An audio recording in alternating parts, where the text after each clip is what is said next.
Hello guys. तो आज की वीडियो में हम करेंगे जेबी गुप्ता का सॉल्यूशन कि हम करेंगे डीसी मशीन के क्वेश्चन नंबर 231 से लेके 260 तक। What happen to the speed when the flux is reduced by 10% in a 200 volt DC shunt motor having an armature resistance of 0.2 ohm carrying a current of 50 ampere and running at 960 RPM prior to the weakening of field. यानी जब आपने flux को कम नहीं किया था 10%, तब आपकी speed थी 960 आरपीएम, ठीक है ना। द टोटल टॉर्क में B assume constant neglect losses, यानी लॉसेज को हमें इसने बोला है कि नेगलेक्ट करना है, ठीक है। अब देखो डीसी शंट मोटर बोला है, तो ये हमारी कोई डीसी शंट मोटर हो गई, ठीक है। इनपुट बोला है इसने 200 वोल्ट, तो चलो 200 वोल्ट यहाँ पे दे देते हैं, ठीक है। तो करंट जा रहा है, ठीक है, करंट कितना कैरी कर रही है 50 एम्पियर, तो ये आपका 50 एम्पियर, ठीक है। यहाँ पे ये हमारा होगा फील्ड करंट यानी आई एफ, ठीक है। और यहाँ पे ये हमारा हो जाएगा आर्मेचर करंट आई ए, यहाँ तक ठीक है। आर्मेचर का रेजिस्टेंस इसने बोला 0.2 ओम, तो ये आपका 0.2 ओम, ये आपका प्लस माइनस आपका बैक ईएमएफ, ठीक है, ई बी। यहाँ तक क्लियर है आपका। अब देखो जो आपका फील्ड रेजिस्टेंस होता है, ठीक है, डीसी शंट मोटर में आपका जो फील्ड रेजिस्टेंस होता है वो क्या होता है, ज़्यादा होता है ना, लार्ज होता है, ठीक है। तो अगर फील्ड रेजिस्टेंस ज़्यादा होगा तो जो फील्ड करंट हमारा होगा आई एफ, ठीक है, ये क्या होगा, स्मॉल होगा, ठीक है। करंट स्मॉल है तो डीसी शंट मोटर में, ठीक है, यहाँ पे हम बोल सकते हैं कि हमारा जो करंट जा रहा है, ठीक है, ये 50 एम्पियर जो करंट है, ये आपका इक्वल होगा आर्मेचर करंट के, ठीक है। ये अगर बेसिकली डेटा ना दे रखा होता तो ऐसा हम अज्यूम करके चलते हैं, ठीक है। आरएफ को हम बहुत ज़्यादा लेके चलते हैं जिससे हमारा ये करंट जो है, इनपुट करंट, ये आपके आर्मेचर करंट के बराबर होगा, ठीक है, यानी 50 एम्पियर यहाँ पे होगा ये। यहाँ तक ठीक है आपका। अब देखो अब क्या करो, सिंपल ये जो लूप है बार, इसमें केवीएल लगा दो, ठीक है। तो इसमें केवीएल लगाएंगे तो देखो क्या होगा, देखो केवीएल लगाएंगे तो ये आ जाएगा, देखो 200 वोल्ट, ठीक है, माइनस 50 एम्पियर आपका करंट है, multiplied with armature resistance 0.2 ohm, then minus आपका back EMF E B equals to 0। ऐसे ही लगाते केवीएल, ठीक है। तो यहाँ से आपको बैक ईएमएफ मिल जाएगा ई बी, ठीक है। ये आपका यहाँ से आ जाएगा, देखो बैक ईएमएफ, तो सॉल्व करने 200 माइनस 0.2, ठीक है। तो ये आपका आ जाएगा 190 वोल्ट। यहाँ तक ठीक है आपका।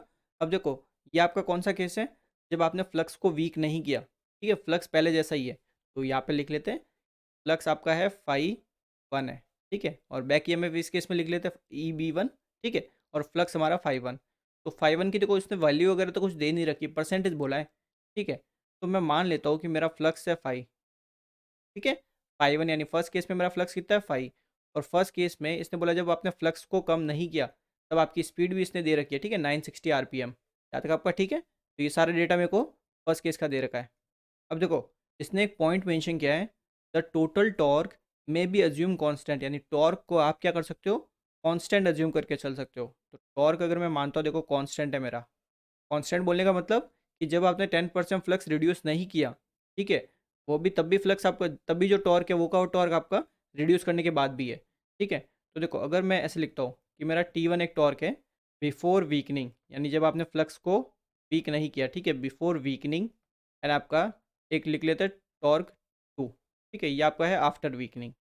सिंस इसने बोला है कि टॉर्क हमारा कांस्टेंट है, ठीक है, दोनों ही केस में, सिंपल क्या मतलब हो गया कि torque one equals to torque two, ठीक है। तो फर्स्ट केस में टॉर्क आपका कितना होगा, जो भी फर्स्ट केस में मेरा फ्लक्स है मल्टीप्लाइड विथ जो भी मेरा आर्मेचर करंट है फर्स्ट केस में, ठीक है, इक्वल्स टू जो भी मेरा सेकंड केस में फ्लक्स है मल्टीप्लाइड विथ जो भी मेरा सेकंड केस में आर्मेचर करंट है। ऐसा क्यों हो रहा है, बिकॉज हमें पता है कि टॉर्क आपका सिंपल डायरेक्ट रिलेशन में रहता है फ्लक्स डॉट आई ए के साथ, ठीक है, ये रिलेशन हमें ऑलरेडी पता है। तो यहाँ से देखो सिंपल फाई वन हमें, ठीक है, फाई वन की वैल्यू हमारी है फाई, ठीक है, देन आई ए वन की वैल्यू हमारी है 50 एम्पियर, तो 50 इक्वल्स टू फाई टू में नहीं पता, बस इतना बोला है इसने कि 10% हमने रिड्यूस कर दिया। तो देखो पहले अगर फाई वन था तो इसको 10% रिड्यूस किया, इसका मतलब क्या हुआ कि 0.95 हो गया, वो 0.95, ठीक है। अगर ऐसे भी कन्फ्यूजन हो रहा है तो आप सिंपल ऐसे भी मान सकते हो, देखो मान लो कि फर्स्ट केस में आपका फ्लक्स था 100 वेबर, 100 वेबर, तो 100 वेबर का 10% कितना हुआ 10 वेबर, ठीक है। तो 10 इसमें से रिड्यूस कर दो तो वो हो जाएगा 90 वेबर। तो आप ऐसे भी लिख सकते हो कि फाई वन मेरा था 100 वेबर, ठीक है, और मेरा फाई टू मेरा हो गया, ठीक है, फाई टू इस केस में 10% रिड्यूस कर दिया, तो 100 वेबर में से 10% रिड्यूस करूँगा तो ये हो जाएगा 90 वेबर, ठीक है, इंटू आई ए टू, ठीक है। तो यहाँ से देखो मैं सिंपल आई ए टू निकाल सकता हूँ ना। तो यहाँ से मेरे को जो आर्मेचर करंट मिला सेकंड केस में, ठीक है, जब मैंने फ्लक्स को रिड्यूस किया तब मेरा जो आर्मेचर करंट आया, यहाँ से ये मेरे को मिल गया 55.5 एम्पियर। यहाँ तक ठीक है आपका। तो देखो अब मेरा करंट क्या हो गया, ये आपका हो गया 55.5 एम्पियर। ठीक है, तो यहाँ पे भी यही करंट होगा इस आर्मेचर में, ठीक है, 55.5 एम्पियर। अब अगेन केवीएल लगाओ, देखो अब इस केस में देखो जब आप केवीएल लगाओगे, ठीक है, केवीएल, तो केवीएल लगाया तो मिल गया हो जाए देखो 200 वोल्ट। ठीक है, माइनस करंट मेरा कितना हो गया 55.5 एम्पियर इंटू आर्मेचर रेजिस्टेंस तो अभी भी 0.2 ओम ही रहेगा, 0.2 माइनस तो लिख लेते ई बी टू। ठीक है, सेकंड केस वाला back E M F equals to zero. तो यहाँ से मेरे को जो ई बी टू मिलेगा ये आ जाएगा 188.89 वोल्ट। यहाँ तक ठीक है आपका। इस केस में मेरा फ्लक्स कितना है, यानी फाई टू मेरा कितना है 90 वेबर, बिकॉज मैं 100 वेबर मान के चल रहा हूँ, ठीक है ना। तो ये हो गया 90 वेबर। इस केस में मेरे को निकालना क्या है, स्पीड निकालनी है, यानी एन टू इस केस में मेरा क्या होगा। यहाँ तक ठीक है। अब देखो जो आपका बैक ई एम एफ होता है ई बी, ये आपका सिंपल प्रोपोर्शनल रहता है एन फाई के। ठीक है, तो यहाँ से अगर मैं simple E B one divided by E B two, ठीक है, इक्वल्स टू क्या हो जाएगा ये N one divided by N two, ठीक है, मल्टीप्लाइड विथ आपका phi one divided by phi two. ठीक है, सारा डेटा मेरे को दे रखा है, मेरे को सिर्फ यहाँ से क्या निकालना है एन टू निकालना है। तो सारा डेटा पुट करूँगा और एन टू की यहाँ से वैल्यू निकालूंगा तो मेरे को मिलेगी 1060 आरपीएम। ठीक है, तो यहाँ पे एक चीज़ आपने नोटिस की, यहाँ पे देखो 1066 आपका करेक्ट आंसर है, बट आपको मिल रहा है 1060। ठीक है, तो यानी कम स्पीड मिल रही है। कम क्यों मिल रही है पता है, बिकॉज आपने लॉसेस को कंसिडर किया है। इसने बोला था नेगलेक्ट करो लॉसेस को। ठीक है, यहाँ पे ये जो मैं लिख रहा हूँ ना, ये वाला जो पोर्शन है, ठीक है, यहाँ पे 55, ठीक है, 55 50 इंटू 0.2 एंड यहाँ पे 55 इंटू 0.2 ये मेरे लॉसेस है। अब देखो अगर मैं इनको नेगलेक्ट करता, ठीक है, इन लॉसेस को नेगलेक्ट करता, तो यहाँ से देखो मेरे को सीधा ई बी वन कितना मिलता 200 वोल्ट। ठीक है, और यहाँ पे अगर मैं नेगलेक्ट करता लॉसेस को तो ई बी टू मेरे को यहाँ पे भी कितना मिलता 200 वोल्ट मिलता। ठीक है, तो मेरे को ये आई ए टू निकालने की जरूरत ही नहीं पड़ती। ठीक है, तो ये क्वेश्चन बहुत ही और सिंपल हो जाता और फटाफट हो जाता आपका। ठीक है, तो लॉसेस को नेगलेक्ट करो तो यहाँ से सीधा देखो ई बी वन 200 वोल्ट मिला, यहाँ से ई बी टू सीधा आपका 200 वोल्ट मिला, दोनों सेम है। ठीक है, तो यहाँ से ये फॉर्मूल में अगर यहाँ पे रखते हो देखो, यहाँ पे आप रखते हो देखो ई बी वन, ठीक है, divided by E B two equals to N one. ठीक है, एन वन की वैल्यू मैं पुट कर दूँ डायरेक्ट 960 आरपीएम। ठीक है, डिवाइडेड बाय एन टू मेरे को नहीं पता, ठीक है, मल्टीप्लाइड विथ फाइव वन मेरा कितना है, ठीक है, फाइव वन फ्लक्स है ना, तो मैं 100 वेबर मान के चल रहा हूँ, तो 100 डिवाइडेड बाय 10% रिड्यूस कर दिया तो ये आ गया 90 वेबर। ठीक है, तो यहाँ पे देखो ये तो कैंसिल आउट हो जाएगा बिकॉज दोनों ही 200 वोल्ट है, लॉसेस को हमने नेगलेक्ट किया ना। तो यहाँ से देखो जब आप एन टू निकालोगे तो यहाँ से आपका एन टू आ जाएगा 1066 आरपीएम। ठीक है, एग्जैक्टली आपका यही आएगा 1066 आरपीएम, यानी बी ऑप्शन आपका करेक्ट आंसर होगा। क्लियर है, तो आपको इतना झंझट करने की जरूरत नहीं है। ठीक है, टॉर्क यूज़ कर रहे हो वगैरह वगैरह, ठीक है, इतना कुछ करने की जरूरत नहीं है। सिंपल आप लॉसेस को नेगलेक्ट करो, ई बी वन निकाला ई बी टू निकाला एंड डायरेक्ट आप यहाँ पे पुट कर दो।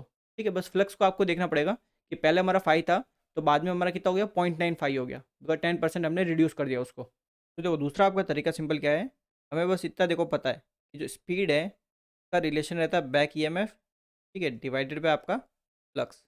तो एक बार यहाँ पे बैक ईएमएफ को भूल जाओ। ठीक है, सिंपल स्पीड का रिलेशन देखो फ्लक्स के साथ, बिकॉज फ्लक्स को हम वेरी कर रहे हैं ना, फ्लक्स को हमने 10% रिड्यूस किया है, तो ये हमारा रिलेशन है। ठीक है, यानी speed is inversely proportional to flux. ठीक है, तो फ्लक्स अगर कम करे तो स्पीड तो बढ़ेगी, इतना तो कन्फर्म है। ठीक है, इस टाइप के जो क्वेश्चंस होते हैं, ठीक है, इसके लिए मैंने आपको एक परसेंटेज वाला कॉन्सेप्ट सिखा रखा है। ठीक है, तो उसमें देखो क्या है, मेरे को अगर निकालना है अगर मेरा फ्लक्स में, ठीक है, फ्लक्स में कोई परसेंटेज चेंज हो रहा है, ठीक है, परसेंटेज चेंज मेरे को गिवन है। ठीक है, अब मेरे को स्पीड में पहले मेरे को परसेंटेज चेंज निकालना है। स्पीड में मेरे को क्या निकालना है percentage change, percentage change find करना है। ठीक है, परसेंटेज चेंज फाइंड करना है और रिलेशन मेरे को पता है इन दोनों के बीच में ये रिलेशन रहता है। ठीक है, तो इसके लिए देखो सिंपल डायरेक्ट आपका देखो परसेंटेज चेंज इन एन, ये क्या हो जाएगा देखो 1/n। ठीक है, जो ये रिलेशन है ना यहाँ पे देखो ये 1/5 रिलेशन है एन के साथ, तो यहाँ पे आ जाएगा 1/n, देन आपका -1, ठीक है, मल्टीप्लाइड विथ 100। क्लियर है, और यहाँ पे जो आपका एन होगा, एन की वैल्यू आपको क्या लिखनी है देखो 1, ठीक है, प्लस माइनस, प्लस कब लोगे जब आपका जो गिवन परसेंटेज है वो इंक्रीज हो रहा है, अगर माइनस डिक्रीज हो रहा है तो यहाँ पे माइनस लोगे। ठीक है, देन यहाँ पे सिंपल लिख लो परसेंटेज गिवन। ठीक है, तो इस क्वेश्चन के लिए अगर देखो मैं एन की वैल्यू निकालता हूँ, N equals to 1, percentage reduce हो रहा है ना, 10% आपका फ्लक्स रिड्यूस हो रहा है, तो यहाँ पे आ जाएगा देखो माइनस 10% को क्या लिखते हैं 0.1, तो ये आपका 0.1 आ गया। तो यहाँ से n हमारा आ जाएगा देखो सिंपल 0.9, ठीक है 0.9। अब सिंपल क्या करो, इसको पुट कर दो, ठीक है इसको पुट करेंगे यहाँ पे, तो ये आपका देखो आ जाएगा 1/0.9, ठीक है 1/0.9 -1, ठीक है देन ये आपका 100 से मल्टीप्लाई कर दो, तो ये हमें मिल जाएगा आपका 11.11%, ठीक है। यानी जब आप फ्लक्स को 10% कम कर रहे हो तब आपकी स्पीड जो है ना वो 11.11% इंक्रीज हो रही है, ठीक है। अब ये इससे क्या लेने देना हमारा, देखो पहले हमारी स्पीड थी 960 आरपीएम, ठीक है 960 आरपीएम। अब क्या हो रही है, ये स्पीड 11.11% इंक्रीज हो रही है, 11.11% इंक्रीज हो रही है, ठीक है। तो पहले ये इंक्रीज निकाल दो, इसका इंक्रीज निकालना आता ही होगा आपको, देखो simple 960 multiplied with 11.11 divided by 100, तो ये आपको मिल जाएगा 106 पॉइंट, आपका ये आ जाएगा 6, ठीक है 65। इतनी आपकी स्पीड क्या हो रही है, इंक्रीज हो रही है। तो इसको सिंपल ऐड कर दो, देयरफॉर जो आपकी नई स्पीड होगी, ठीक है। जो फ्लक्स को आपको रिड्यूस किया ना, फ्लक्स 10% रिड्यूस करने के बाद जो स्पीड आपकी होगी वो कितनी हो जाएगी, देखो 960 तो पहले थी, प्लस इतनी आपकी बढ़ गई, कितनी बढ़ी 106.65 आपकी बढ़ गई, तो ये आपका कितना आ जाएगा 1066.65 आरपीएम। क्लियर है, यानी कि आपका बी ऑप्शन करेक्ट आंसर हो जाएगा। अब देखो इसमें भी आपके देखो ये जो फॉर्मूला जो बनाया ना मैंने, ये आपके सिर्फ इस रिलेशन के लिए बनाया। अब देखो अगर आपको ऐसा कोई रिलेशन होता, देखो जैसे पावर मान लो, देखो पावर हमारी होती है I²R, ठीक है। अब अगर मैंने बोल दिया आपको कि मैंने करंट को 10% इंक्रीज़ कर दिया, ठीक है, मैंने आपको ऐसा बोला कि करंट मैंने 10% इंक्रीज़ कर दिया, ठीक है। तो अब जरा बताइए, ठीक है, देन आप फाइंड करिए कि परसेंटेज पावर यानी पावर में कितना चेंज आएगा, ये आपको मैंने पूछ लिया, ठीक है। तो आप इसके लिए कैसे निकालोगे, देखो पहले आप एन की वैल्यू निकालो, तो एन की वैल्यू क्या होगी, देखो 1% क्या किया आपने, इंक्रीज़ किया, तो यहाँ पे प्लस कितना इंक्रीज़ किया 10%, तो ये आपका हो गया 0.1, ठीक है। तो यहाँ से मैं एन की तो वैल्यू मिल गई 1.1, ठीक है। अब परसेंटेज चेंज इन पावर क्या होगा, देखो परसेंटेज चेंज इन पावर, तो पहले आपको देखो करंट में चेंज दिया है और पावर में परसेंटेज चेंज निकालना है, ठीक है। तो पहले पावर और करंट के बीच में रिलेशन आपको देखना पड़ेगा, तो आपने रिलेशन देखा पावर और करंट के बीच में क्या है, P is proportional to I², यानी करंट का यहाँ पे स्क्वायर है ना, तो यहाँ पे फॉर्मूला बन जाएगा सिंपल n² -1, ठीक है। यहाँ पे देखो ये 1 अपॉन डिवाइड था, तो यहाँ पे ये सिंपल स्क्वायर स्क्वायर कुछ नहीं था, तो नॉर्मल आया था यहाँ पे, ठीक है। यहाँ पे ये स्क्वायर है इस टर्म का, तो यहाँ पे n का स्क्वायर आया, ठीक है, मल्टीप्लाइड विथ 100, तो यहाँ से आप देखो सिंपल वैल्यू रखोगे 1.1 का स्क्वायर, ठीक है। तो यहाँ पे आ जाएगा देखो 1.21 -1, ठीक है, मल्टीप्लाइड विथ 100, यानी यहाँ से हमें मिल गया आपका कितना 21% पावर इंक्रीज हो जाएगी, ठीक है। अब इंक्रीज कैसे हो जाएगी वो तो हमें देख के पता चल जाएगा कि करंट बढ़ेगा तो पावर भी हमारी बढ़ेगी ही, ठीक है। तो ये अब सिंपल कितना परसेंट होगा वो आप ऐसे निकाल सकते हो ये शॉर्टकट से, ठीक है। अगर देखो आपको बस रिलेशन देखना है, ठीक है, जो दो पैरामीटर है उनके बीच में रिलेशन देखो, स्क्वायर है, क्यूब है, इन्वर्स है, उसके अकॉर्डिंग आपको ये वाला फॉर्मूला बनाना है, ठीक है। अगर फिर भी अभी भी समझ में नहीं आया तो डिटेल में जाने के लिए आपसे मेरी जो परसेंटेज कॉन्सेप्ट वाली वीडियो है उसमें मैंने बहुत सारे एग्जाम्पल डिफरेंट डिफरेंट लेके ये पूरा कॉन्सेप्ट आपको मैंने समझा रखा है, ठीक है। ठीक लोगे तो बेटर रहेगा आपके लिए, ठीक है। बिकॉज आपके जो इंडक्शन मोटर है, इंडक्शन मोटर में टॉर्क और इससे रिलेटेड क्वेश्चन जब पूछते हैं तो परसेंटेज चेंज में पूछते हैं, ठीक है। तो वहाँ पे ये मेथड बहुत ईजी हो जाता है। Consider the following statement, the armature torque in a DC motor is a function of, यानी आपका जो टॉर्क होता है, ठीक है, वो किसका फंक्शन होता है ये पूछा है। देखो जो टॉर्क आपका होता है का फॉर्मूला हम सिंपल क्या लिखते हैं, देखो torque equals to 0.159 PZ number of parallel path, ठीक है, मल्टीप्लाइड विथ आपका फ्लक्स एंड आर्मेचर करंट। यहाँ पे हमें साफ दिख रहा है कि जो टॉर्क है वो एक तो फ्लक्स के प्रोपोर्शनल होता है और आपके आर्मेचर करंट के प्रोपोर्शनल होता है, बिकॉज बाकी सारी चीज़ आपकी कांस्टेंट है, नंबर ऑफ पोल्स फिक्स है, नंबर ऑफ कंडक्टर्स फिक्स है, नंबर ऑफ पैरेलल पाथ भी आपके फिक्स है, ठीक है। सिंपल बोलेंगे टॉर्क आपका किसके प्रोपोर्शनल होगा, फ्लक्स के और आर्मेचर करंट के, यानी कि field flux and armature current, यानी कि आपका सी ऑप्शन करेक्ट आंसर। और ये फॉर्मूला आपको याद रखना है, ठीक है, बहुत ज़्यादा इंपॉर्टेंट है। बिकॉज देखो डीसी जनरेटर तो बैक ईएमएफ वाले को, जो डीसी जनरेटर में तो जो ईएमएफ इंड्यूस होता है, ठीक है, वो वाला फार्मूला, और आपका यहाँ पे ये टॉर्क वाला formula, torque develop by the armature for DC motor is proportional to, ठीक है। तो अभी अभी हमने देखा कि जो टॉर्क था वो आपका देखो एक तो फ्लक्स के प्रोपोर्शनल था एंड आपके आर्मेचर करंट के, ठीक है, यही था रिलेशन। मिल क्या बोलेंगे, magnetic flux per pole and आपका आर्मेचर करंट, यानी कि बी ऑप्शन आपका correct answer. A series motor drawing an armature current of IA is operating under saturated magnetic condition, the torque develop in the motor is proportional to. अब देखो आपकी motor दी है इसने DC series, तो ये आपकी कोई डीसी सीरीज मोटर है, इसमें इनपुट वोल्टेज हमारा वी है, ठीक है, और इसमें ये आर्मेचर करंट फ्लो हो रहा है आई है, ठीक है, जो क्वेश्चन में इसने बोल रखा है। अब देखो यहाँ से जो भी हमारा सप्लाई करंट था, ठीक है, आई, ये हमारी सिंस सीरीज वाइंडिंग है, तो इसके थ्रू जो करंट फ्लो हो रहा है इसको हम लिख सकते हैं आई एस सी, ठीक है। ये सारे करंट आपके सेम ही है, ठीक है, बिकॉज सीरीज में देख सकते हो ये आपका आर्मेचर रेजिस्टेंस और ये आपका बैक ईएमएफ। अब देखो डीसी सीरीज मोटर में क्या रहता है कि आपका जो करंट है, ठीक है, जो इनपुट करंट है, ये किसके इक्वल है, देखो आई एस सी के बराबर है, ठीक है, और यही करंट आपका आर्मेचर करंट है, ठीक है। अब सिंस हमने जो सीरीज वाइंडिंग की है वो सीरीज में है, तो सीरीज में अगर वो वाइंडिंग है तो करंट उसके थ्रू जितना भी फ्लो होगा, ठीक है, करंट जितना ज़्यादा होगा उतना ज़्यादा फ्लक्स प्रोड्यूस होगा। तो यहाँ से सिंपल हमें पता चलता है कि जितना ज़्यादा करंट फ्लो होगा उतना ज़्यादा हमारा फ्लक्स प्रोड्यूस होगा इसमें, ठीक है। तो यहाँ पे हम सिंपल लिख सकते हैं कि फ्लक्स जो है हमारा वो प्रोपोर्शनल है आर्मेचर करंट के। यहाँ तक ठीक है आपका। अब देखो जितने भी आपके फेरोमैग्नेटिक मटेरियल होते हैं, तो आपकी देखो जो डीसी मशीन है वो फेरोमैग्नेटिक मटेरियल से बनी है, तो फेरोमैग्नेटिक मटेरियल में क्या होता है, फ्लक्स एक पर्टिकुलर टाइम के बाद आपका कांस्टेंट हो जाता है, तो यहाँ पे मान लो ये फ्लक्स है हमारा और ये अगर हमारा करंट है, देखो करंट बढ़ाओगे तो फ्लक्स तो बढ़ेगा ही, ठीक है, बढ़ेगा, बट एक पर्टिकुलर पॉइंट ऐसा आएगा कि उसके बाद आप करंट कितना भी बढ़ा दो फ्लक्स आपका कांस्टेंट हो जाएगा, ठीक है। यानी अगर इस पॉइंट के बाद आप देखते हो, ठीक है, इस पॉइंट के बाद आप करंट अगर बढ़ा रहे हो तो फ्लक्स आपका एकदम कांस्टेंट हो गया, ठीक है। और ये जो कांस्टेंट हो जाता है ना इसको हम बोलते हैं सैचुरेशन, यानी फ्लक्स ने अभी बेसिकली बढ़ना बंद कर दिया, ठीक है। तो यहाँ पे ये जो मैंने रिलेशन लिखा ये किसके लिए होगा, सिंपल, ये आपका होगा जब आपका सैचुरेशन नहीं हुआ यानी अनसैचुरेटेड होगा, या फिर बोल सकते हो लीनियर आपका मैग्नेटाइजेशन, क्लियर है। या तो आप बोलोगे लीनियर या फिर आप बोलोगे अनसेंचुरेटेड। लीनियर क्यों, बिकॉज देखो जैसे जैसे करंट बढ़ रहा है उसके साथ साथ आपका फ्लक्स भी बढ़ रहा है, एकदम लीनियरली बढ़ रहा है ना, इसलिए आपको कभी कभार आपको ये लीनियर मैग्नेटाइजेशन लिखा वो भी मिल सकता है क्वेश्चन में, ठीक है। तो यहाँ तक ठीक है। अब देखो सिंपल जब आपका सेचूरेट हो जाएगा तो सेचूरेट होने के बाद क्या होगा, देखो करंट आप आर्मेचर करंट कितना भी बढ़ा दो, ठीक है, फ्लक्स आपका क्या रहेगा, कांस्टेंट ही रहेगा, यानी फ्लक्स मेरा बन गया कांस्टेंट, यानी फ्लक्स अब मेरा नहीं बढ़ रहा, ये करंट में कितना भी बढ़ा दूँ फ्लक्स मेरा हो गया कांस्टेंट। तो ये किसको रिप्रेजेंट करेगा, ये मेरा सैचुरेशन वाले को रिप्रेजेंट करेगा, ठीक है ना। तो क्वेश्चन में तो पूछा है टॉर्क के बारे में, ठीक है, क्वेश्चन में तो बोला है टॉर्क डेवलप, तो देखो हमें सिंपल पता है, देखो अभी लास्ट क्वेश्चन में मैंने आपको बताया जो टॉर्क होता है ये आपका प्रोपोर्शनल होता है फ्लक्स डॉट आपके आर्मेचर करंट, ठीक है।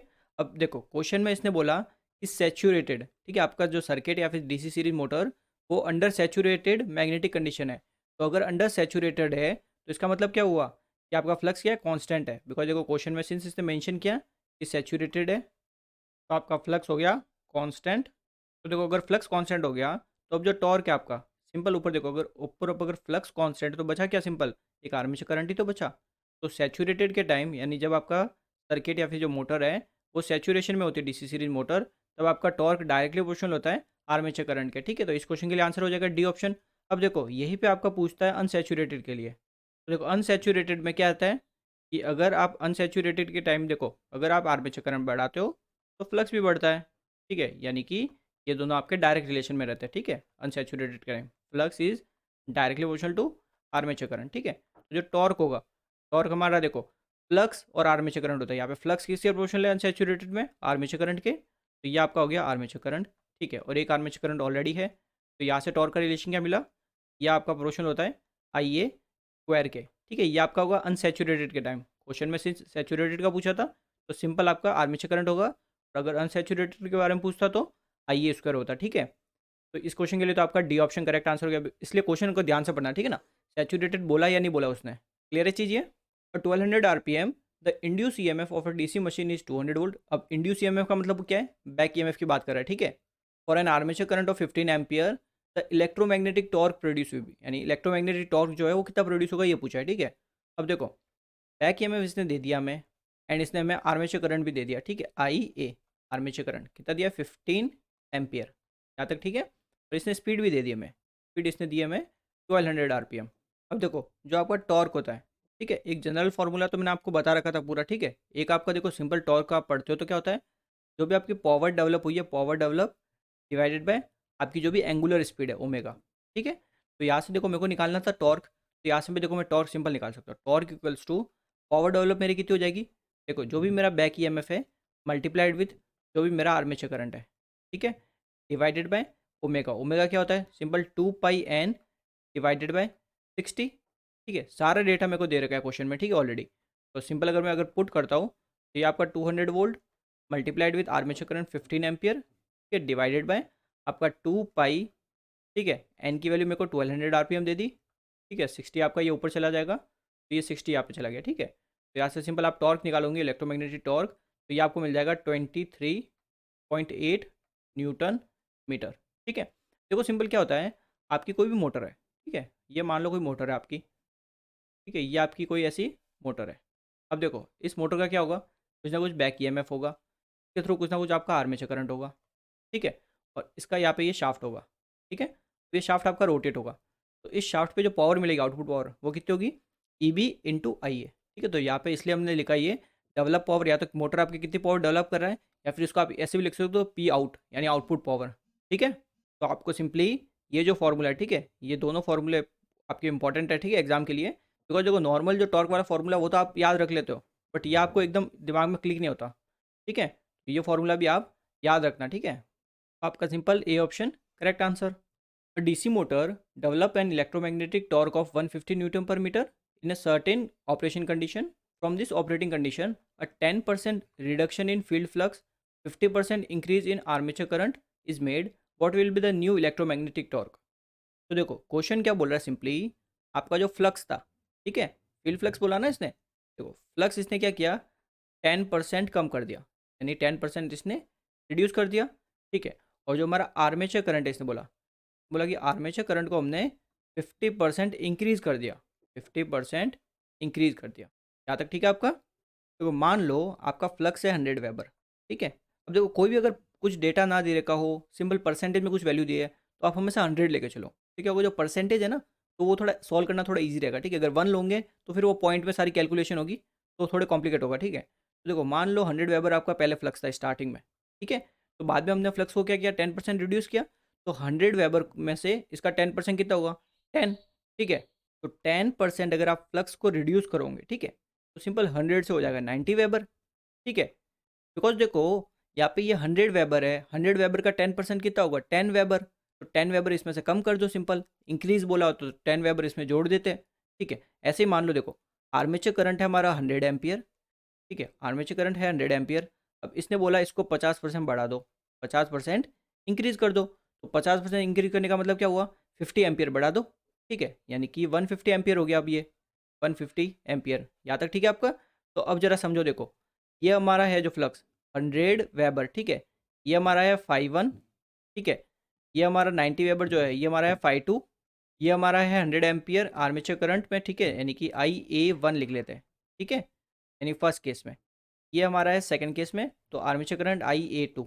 यहाँ तक ठीक है सारा डेटा। अब देखो टॉर्क का हमें सिंपल रिलेशन पता है कि torque is proportional to flux dot आपका आर्मेचर करंट, यही रिलेशन रहता है। ठीक है, अब देखो सिंपल क्या करते हैं, देयर फॉर, ठीक है, दो केस है ना आपके, तो देखो T1 फर्स्ट केस वाला torque divided by second case वाला टॉर्क, तो ये किसके इक्वल होगा, फर्स्ट केस वाला फ्लक्स डिवाइडेड बाय मेरा सेकंड केस वाला फ्लक्स। ठीक है, मल्टीप्लाइड विथ फर्स्ट केस वाला armature current IA1 divided by second case वाला आर्मेचर करंट। यहाँ तक ठीक है, और फर्स्ट केस का मेरे को देखो टॉर्क दे रखा है, ठीक है ना, 150 न्यूटन पर मीटर। तो यहाँ पे मैं लिख लेता हूँ कि मेरे को T1 ऑलरेडी गिवन है 150 न्यूटन मीटर। यहाँ तक ठीक है।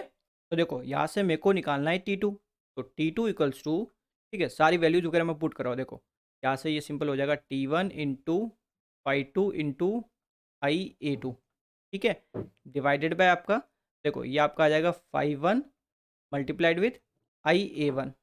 यहाँ तक ठीक है आपका। तो सारी वैल्यू मैं पुट करता हूँ, देखो सिंपल। अब T1 मेरा कितना है, 150 न्यूटन मीटर, तो 150 मल्टीप्लाइड विथ 5 2 मेरा कितना है, 90 वेबर, तो ये 90 लिख दिया मल्टीप्लाई।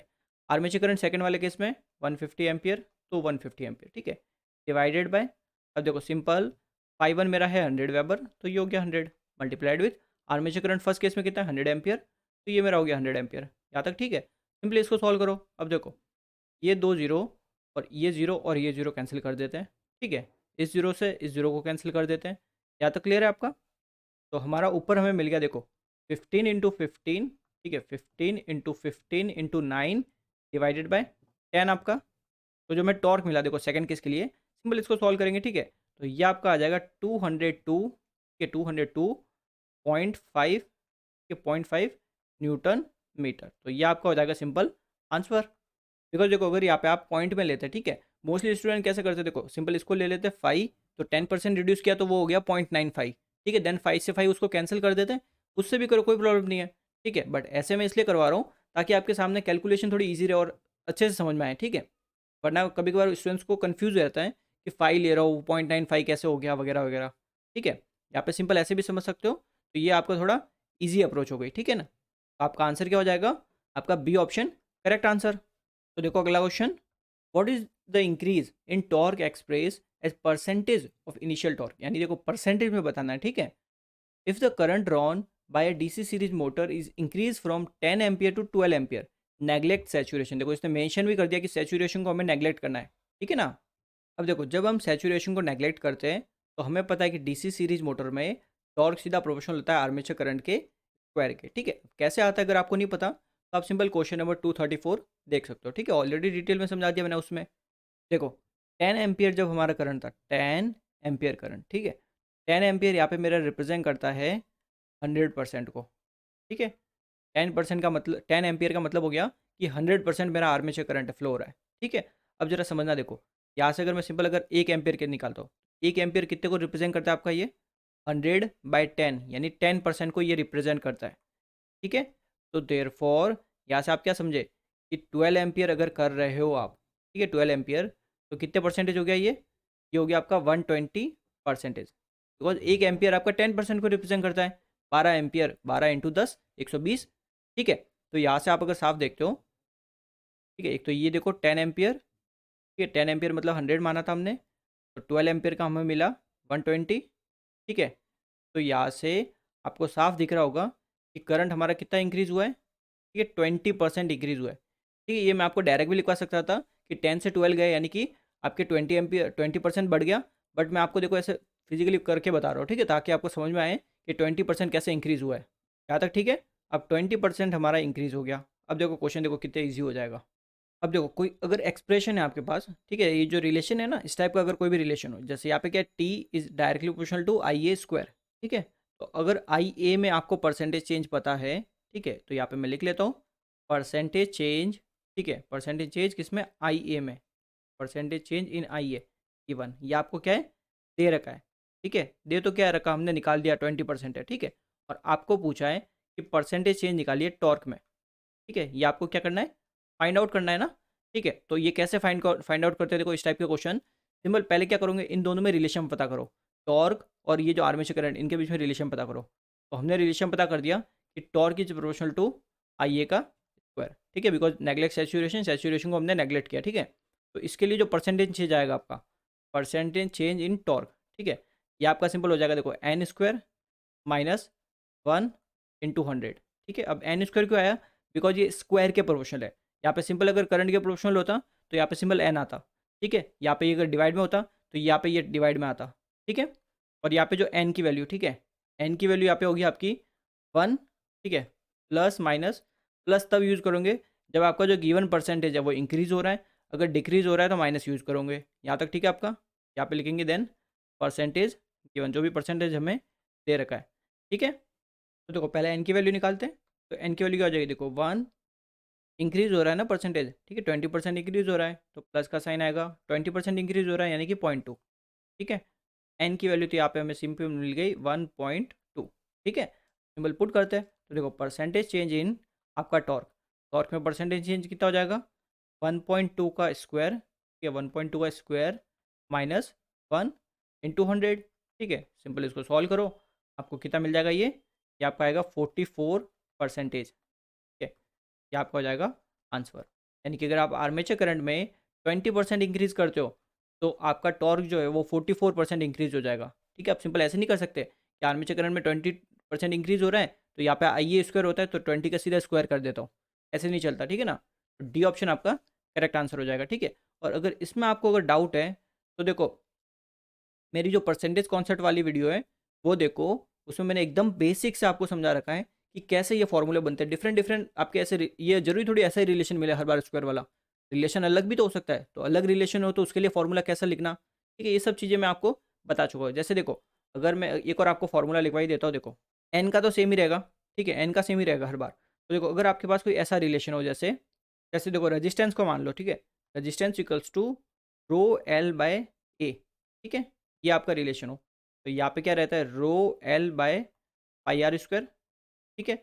अब देखो मैंने क्या किया, आपको परसेंटेज चेंज, ठीक है, किस में, आपकी रेडियस में, ये आपकी रेडियस है ना R, percentage change in radius मैंने आपको दे रखी है, ये गिवन है। अब मैंने बोल दिया कि 10% आपकी रेडियस, 10% आपकी रेडियस इंक्रीज हो रही है, ठीक है, तो जरा मेरे को बताइए कि कितना परसेंटेज रेजिस्टेंस आपका चेंज होगा, यही पूछा मैंने। तो यहाँ से हमने पहले तो फाइंड आउट किया इन दोनों के बीच में रिलेशन, तो रिलेशन हमें पता चला कि are is proportional to 1/r², ठीक है। तो फॉर्मूला क्या बन जाएगा, परसेंटेज चेंज इन आर का फॉर्मूला देखो सिंपल बन जाएगा 1/, ठीक है, n² -1, ठीक है। सिंपल यहाँ पे जो रिलेशन है ना, वो यू का यू यहाँ पे लिखना है, बस जो पैरामीटर उसकी जगह एन लिखना है आपको, ठीक है। और एन की वैल्यू कैसे निकालोगे, 1 प्लस माइनस परसेंटेज गिवन, ठीक है, और इंटू ये आपका 100 हो जाएगा बिकॉज परसेंटेज में चाहिए। तो ऐसे ये फॉर्मूला आप किस भी रिलेशन के लिए बना सकते हो, ठीक है। अगर अभी भी समझ में नहीं आया तो सिंपल परसेंटेज कॉन्सेप्ट वाली आप मेरी वीडियो देख सकते हो। क्लियर चीज़ ये। अगला क्वेश्चन देखते हैं। 200 volt 2000 RPM 10 ampere separately excited DC motor has an armature resistance of 2 ओम। अब देखो ये जो डेटा दे रखा है ना, ठीक है, ये हमारा होता है रेटेड डेटा। ये जो रेटेड वैल्यू होती है ना आपकी, जैसे ये रेटेड करंट, ये रेटेड स्पीड, फिर क्या देखो यहाँ पे क्या बोला, rated DC voltage is applied to both armature and field winding of the motor. If the armature draws 5 ampere from the source, the torque developed by the motor is। तो देखो आपकी कोई डीसी सेपरेटली एक्साइटेड है, ये आपकी होगी separately excited motor, ठीक है। तो इसमें देखो इनपुट वोल्टेज हमारा यानी जो रेटेड वोल्टेज है वो 200 है, ठीक है, स्टार्टिंग में लिख रखा है सारा, देखो 200 वोल्ट है। और जो रेटेड हमारा करंट है, रेटेड करंट हमारा कितना 10 एम्पियर है, ठीक है। और यहाँ पे हमारा ये जो रजिस्टेंस है ये आपका 2 ओम, और यहाँ पे ये हमारा हो जाएगा बैक ईएमएफ ई बी। यहाँ तक क्लियर है। अब देखो अगर मैं यहाँ पे इस लूप में केवीएल लगाता हूँ, तो केवीएल लगाऊंगा तो क्या हो, देखो 200 वोल्ट, ठीक है, माइनस मेरा 10 एम्पियर करंट है, ठीक है, 2 ओम का मेरा रजिस्टेंस है, माइनस मेरा back EMF E B equals to 0, ठीक है। तो यहाँ पे देखो 200 माइनस 20, तो ये आपका आ जाएगा 180, 180 minus E B equals to 0, ठीक है। तो यहाँ से जो मेरे को बैक ईएमएफ मिला ई बी, ये कितना मिल गया 180 वोल्ट। और ये कब मिला, जब मैंने आर्मेचर करंट कितना लिया है 10 एम्पियर लिया है, यानी रेटेड करंट लिया है। तो ये मेरे को जो बैक ईएमएफ मिला है ये कब मिला है, रेटेड करंट पर मिला है, ठीक है ना।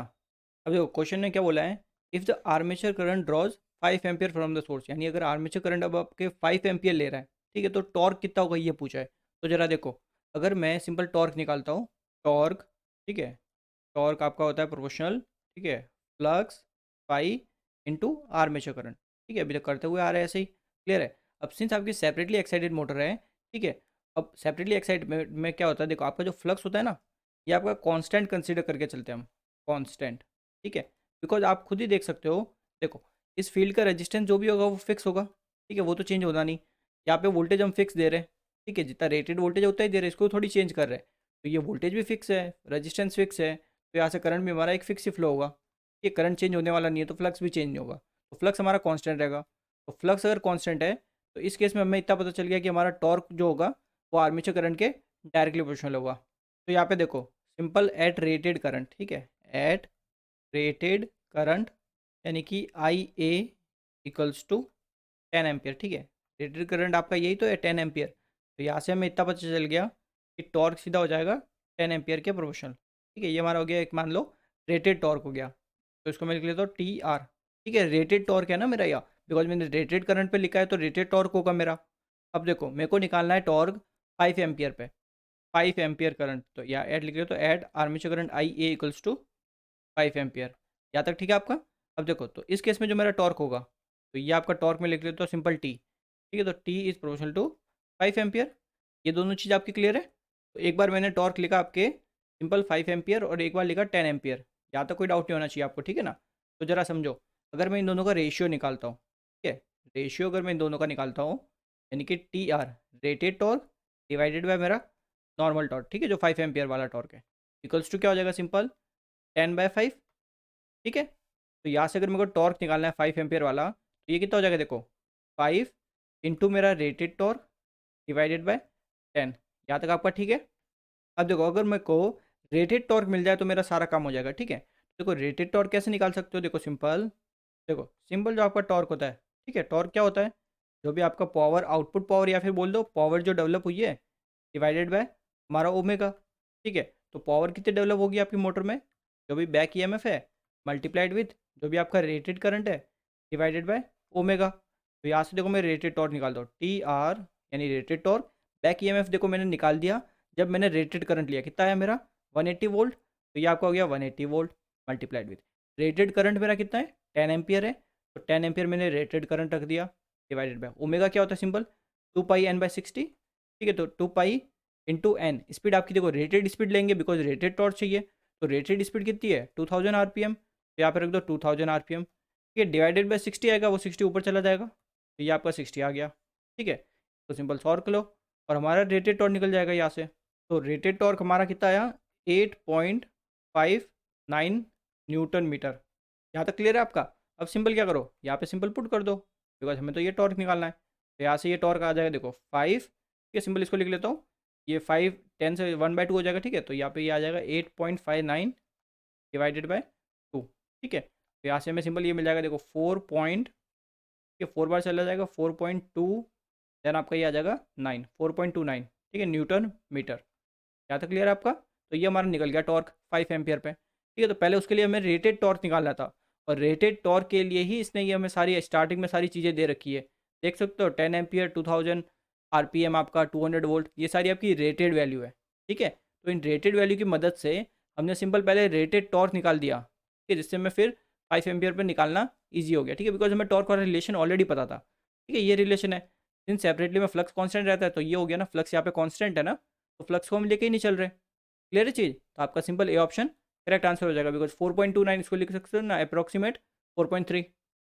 200 वोल्ट 10 किलोवाट 900 आरपीएम, तो ये आपकी सारी रेटेड चीज़ होगी, ठीक है ना, जो दे रखा है आपको ये सारी रेटेड वैल्यू है, ठीक है। Separately excited DC motor has an armature resistance of 0.02 ohm when the motor operate at rated speed and rated terminal voltage, ठीक है। अगर रेटेड स्पीड और रेटेड टर्मिनल वोल्टेज पे काम कर रही है, इसका मतलब क्या होगा 220 वोल्ट और आपकी 900 आरपीएम की बात हो रही है, ठीक है ना।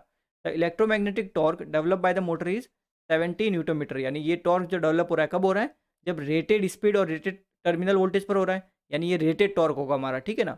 Neglecting the rotational loss of the machine the current drawn bye the motor from 220 volt supply will be, यानी आपका कितना करंट ड्रॉ होगा, यानी आर्मेचर करंट पूछा है, ठीक है ना।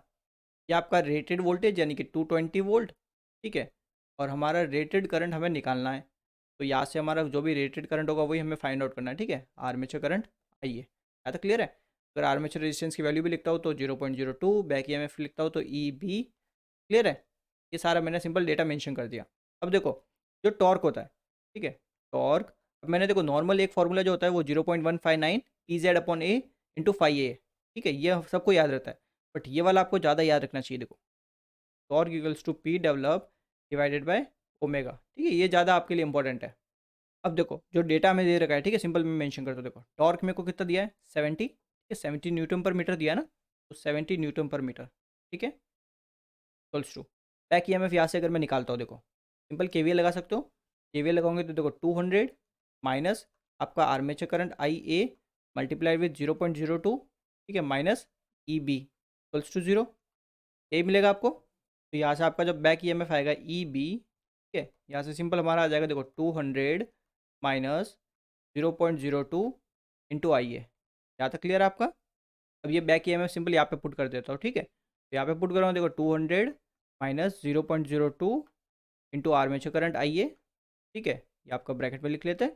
यानी आप पे देखो बाहर एक आर्मेचर करंट पहले से ही है, ठीक है, तो ये आपका एक और armature current and divided by आपकी स्पीड, ठीक है। स्पीड कैसे लिखते हैं सिंपल 2 पाई, ठीक है, एन डिवाइडेड बाय 60। अब एन यानी हमारी क्या, देखो ये टॉर्क हमने कौन सा यूज़ किया है, रेटेड टॉर्क यूज़ किया, तो स्पीड भी कौन सी यूज़ करेंगे, रेटेड स्पीड, कितनी दे रखी है 900 आरपीएम, ये आपकी आ गई 900 आरपीएम, ठीक है, डिवाइडेड बाय आपका 60, बिकॉज यहाँ पे ओमेगा की वैल्यू क्या होती है, ओमेगा देखो आपका होता है 2 pi N divided by 60, pi N divided by 60, ठीक है, सिंपल ये पुट किया मैंने। तो यहाँ से देखो इसको थोड़ा सिंप्लीफाई करते हैं, देखो ये आपका 0 से 0 कैंसिल, ठीक है, 2 से ये 6 गया 3 टाइम्स, ठीक है, 3 से ये 90 गया 30 टाइम्स, ठीक है, तो वो 30 यहाँ पे मैं शिफ्ट कर देता हूँ, देखो ये आपका हो गया 70 मल्टीप्लाइड विथ 30 एंड ये आपका पाई भी शिफ्ट हो जाएगा, ठीक है, बिकॉज पाई भी यहाँ पे, तो ये इक्वल्स टू हो जाएगा आपका 200 आर्मेचर करंट आई ए, ठीक है, माइनस ये आपका आ जाएगा 0.02 आई ए का स्क्वायर। यहाँ तक क्लियर है? तो यहाँ पे देखो इसको जो मल्टीप्लाई करूँगा तो ये मेरा आ जाएगा देखो 6597.34, ठीक है, इक्वल्स टू, यहाँ से ये सिंपल एज इट इज़ लिख लेते हैं इसको। तो ये आपकी एक क्वाड्रेटिक इक्वेशन बन गई, ठीक है। इनसे ये आपकी एक क्वाड्रेटिक इक्वेशन है तो दो आंसर होंगे इसके, ठीक है, मतलब दो सॉल्यूशन होंगे। तो देखो यहाँ से सिंपल आप कोई भी मेथड यूज़ कर लो और इसकी वैल्यू निकाल दो, ठीक है, सिद्धाचार्य वगैरह जो आपको सही लगे, ठीक है। तो यहाँ से दो वैल्यू आपकी आएगी, देखो एक आपका आएगा 10,969.93 एम्पियर, एक आपकी आएगी 30.07 एम्पियर, ठीक है। तो ऑब्वियस बात है इतनी ज़्यादा आपकी करंट की अभी वैल्यू होगी नहीं आर्मेचर करंट की, तो आपका करेक्ट आंसर क्या हो जाएगा 30.07 एम्पियर, ठीक है, यानी कि आपका बी ऑप्शन करेक्ट आंसर होगा। तो यहाँ से सिंपल आपको ये करंट आंसर निकल जाएगा।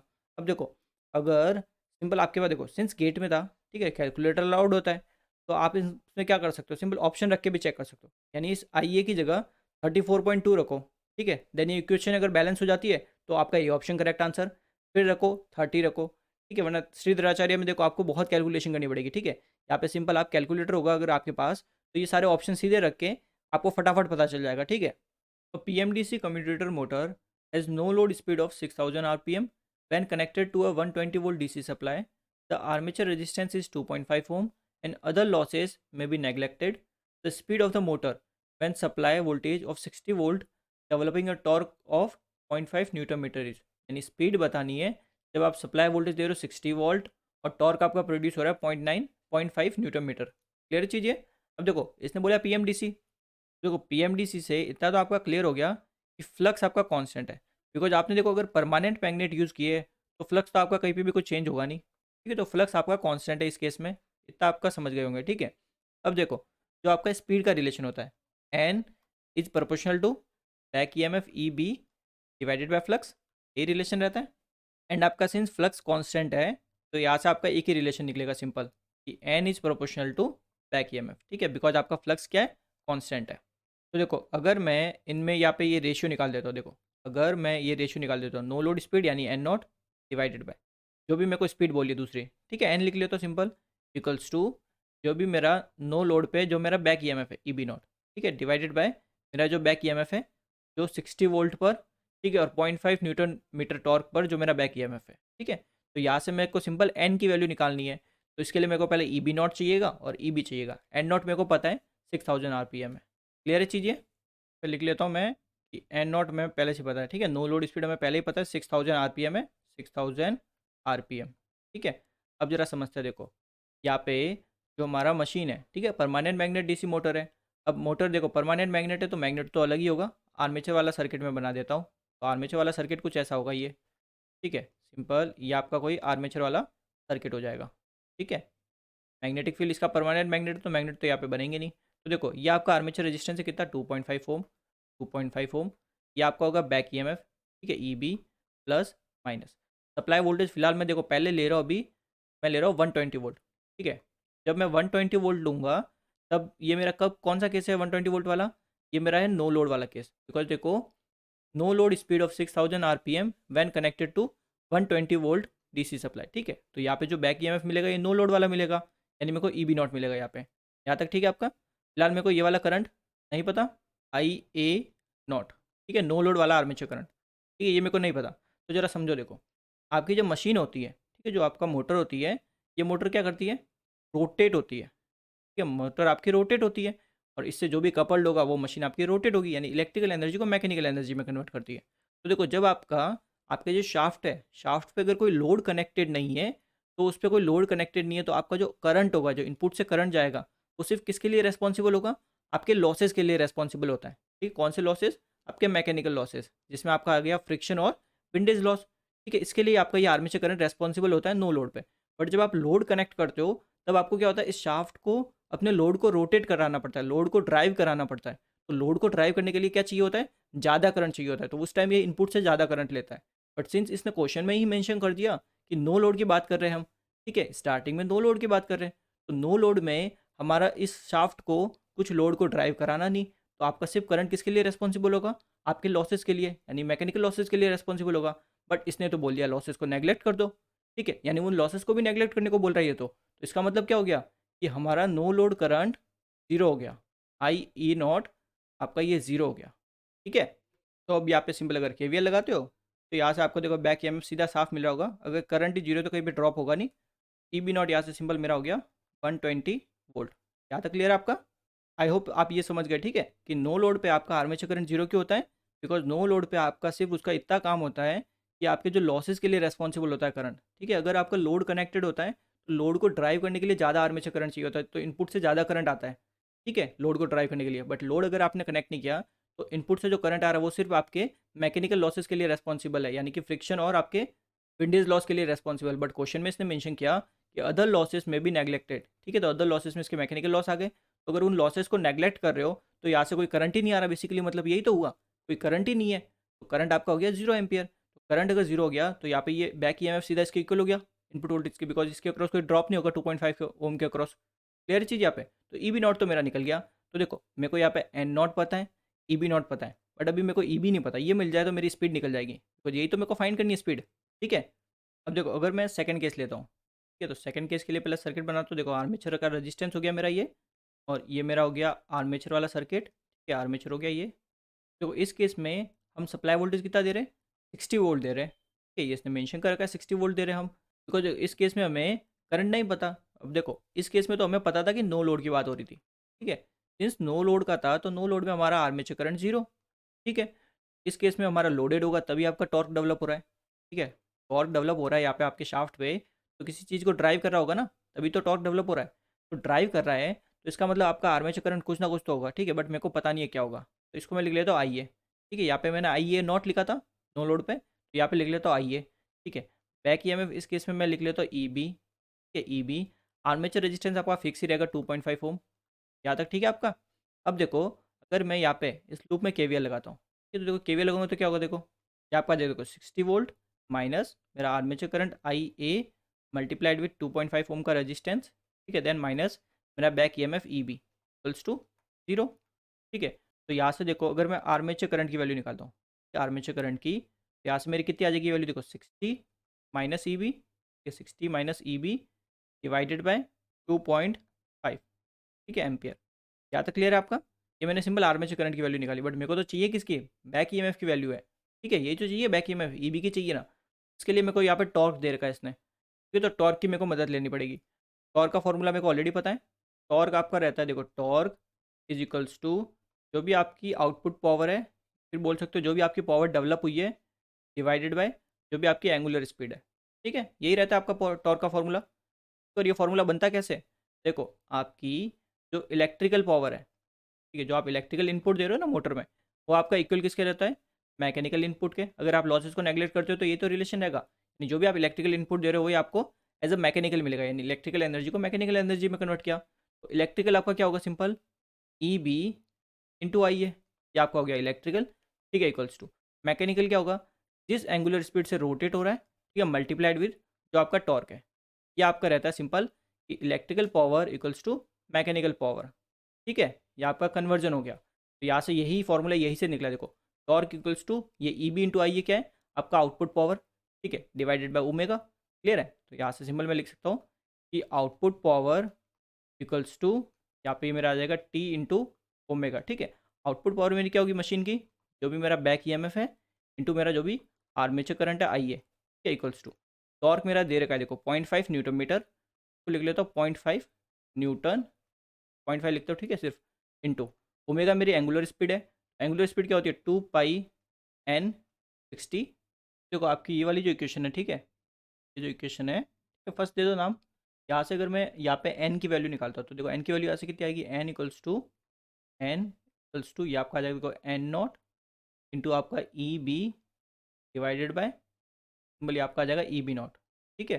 अब देखो एन नॉट मेरे को पता है मेरा कितना है 1000 RPM, तो ये आपका आ गया 6000, ठीक है, multiplied with E B B divided by आपका ई बी नॉट मैंने निकाल दिया ना 120 वोल्ट, ये आपका आ गया 120 वोल्ट। तो यहाँ से मेरे को देखो जो एन की वैल्यू मिली, एन की, तो ये मेरी आ गई 50 ई बी, ठीक है, बिकॉज देखो डिवाइड करूँगे ना, जीरो से जीरो कैंसिल हो जाएगा यहाँ पे, देन ये 612 से कितनी बार जाएगा, 50 बार। तो एन इक्वल टू आ गया 50 ई बी। ठीक है, तो ई बी की वैल्यू मिलेगी तो मेरे को स्पीड निकल जाएगी। एन ही तो मेरे को निकालना है एट द एंड। देखो सारी वैल्यू पुट करते हैं सिंपली, क्या आ गया आपका ई बी। ठीक है, मल्टीप्लाइड विथ आई ए की वैल्यू। आई ए की वैल्यू हमारी है 60 minus E B divided by 2.5। ठीक है, यही है। देन आपका ये इक्वल टू 0.5। ठीक है, then multiplied with 2 pi divided by 60। ठीक है, देन मल्टीप्लाइड विथ एन। अब एन की वैल्यू यहाँ से सिंपल रख दो, 50 into E B, 50 into E B. ठीक है, पूरी इक्वेशन आपकी देखो ई बी में बन गई। तो यहाँ से बैक ई एम एफ की वैल्यू निकाल दो ई बी की। ठीक है, पहले ई बी की वैल्यू निकलेंगी 53.45 वोल्ट। ठीक है इतना। तो यहाँ पे आप सिंपल इसको मल्टीप्लाई कर दो, N equals to 50 multiplied with 53.45, 3.4। ठीक है, तो जब आप सॉल्व करोगे तो ये आपका आएगा 2672.5 RPM। ठीक है, यानी कि आप अप्रोक्सीमेट लिख सकते हो 2673, यानी बी ऑप्शन आपका करेक्ट आंसर। क्लियर है चीज़। अब देखो सिंस गेट में क्वेश्चन पूछा है तो थोड़ी बहुत कैलकुलेशन तो आपकी करनी पड़ेगी आपको। तो अगला क्वेश्चन देखते हैं। 240 volt DC shunt motor with the armature resistance of 0.5 ohm has a full load current of 40 ampere. Find the ratio of stalling torque to full load torque when a resistance of 1 ohm is connected in series with the armature. तो ये हमारी कोई DC shunt motor है। ठीक है, ये हमारा input voltage V, ये हमारा जो एक्सटर्नल रेजिस्टेंस हमने ऐड किया, ठीक है, सीरीज़ में, ये हमारा आर्मेचर रेजिस्टेंस, और यहाँ पे ये हमारा हो जाएगा बैक EMF EB। यहाँ तक क्लियर है आपका। ये हमारा फील्ड रेजिस्टेंस RF, और यहाँ पे ये हमारा फील्ड करंट हो जाएगा IF। ठीक है, यहाँ से हमारा ये करंट फ्लो हो रहा होगा इनपुट करंट। ठीक है, यहाँ पे ये होगा हमारा आर्मेचर करंट IA। यहाँ तक आपका क्लियर है। अब देखो डीसी मशीन में या फिर डीसी मोटर में मैंने ये चीज़ आपको ऑलरेडी बता रखी है कि फील्ड रेजिस्टेंस आपका बहुत ज़्यादा होता है। ठीक है, बिकॉज देखो क्वेश्चन में आपको अगर फील्ड रेजिस्टेंस मेंशन नहीं कर रखा ना, तो आप हमेशा ऐसे ही कंसिडर करके चलोगे। तो अगर फील्ड रेजिस्टेंस बहुत ज़्यादा है तो फील्ड करंट आपका बहुत कम होगा। ठीक है, ये होगा आपका स्मॉल। तो अगर फील्ड करंट बहुत स्मॉल है तो देयर फॉर आप सिंपल लिख सकते हो कि आपका जो इनपुट करंट है ये आपका इक्वल होगा अप्रॉक्सीमेट आर्मेचर करंट के। ये चीज़ आपकी ठीक है। अब देखो आपकी जो शंट मशीन है, ठीक है, शंट मशीन में अगर देखो फील्ड करंट अगर मेरे को निकालना है तो फील्ड करंट कैसे निकालता मैं, वोल्टेज डिवाइडेड बाय जो भी इसका रेजिस्टेंस होता। ठीक है, अब देखो आपने एक बार इनपुट वोल्टेज दे दिया, अब उसको आप चेंज करोगे नहीं। ठीक है, इनपुट यानी वी फिक्स है, RF एक फिक्स है, यानी कोई वाइंडिंग कर दी तो उसका रेजिस्टेंस कभी चेंज थोड़ी होगा, रेजिस्टेंस फिक्स है। एक तरह से बोल सकते हो कि जो फील्ड करंट है ये मेरा फिक्स है। ठीक है, ये बिल्कुल भी आपका चेंज नहीं हो रहा यहाँ तक। ठीक है, तो अगर फील्ड करंट मेरा बिल्कुल भी चेंज नहीं हो रहा तो यहाँ से मेरे को क्या समझ में आया कि फ्लक्स मेरा क्या हो गया, कांस्टेंट हो गया। बस फील्ड करंट ही तो हमारा फ्लक्स प्रोड्यूस करता है, इसलिए हम बोलते हैं कि डीसी शंट मशीन में हमारा फ्लक्स कांस्टेंट रहता है। ठीक है, तो यहाँ पे हमारा फ्लक्स कांस्टेंट है। अब हमें पता है देखो वी नो दैट जो हमारा टॉर्क होता है ये प्रोपोर्शनल रहता है देखो फ्लक्स इनटू आपके आर्मेचर करंट के। ठीक है, फ्लक्स कांस्टेंट है तो यहाँ से मैं सिंपल रिलेशन क्या लिखूंगा, torque is proportional to armature current. And देखो क्वेश्चन में पूछा है कि रेशियो बताइए stalling torque to full load torque.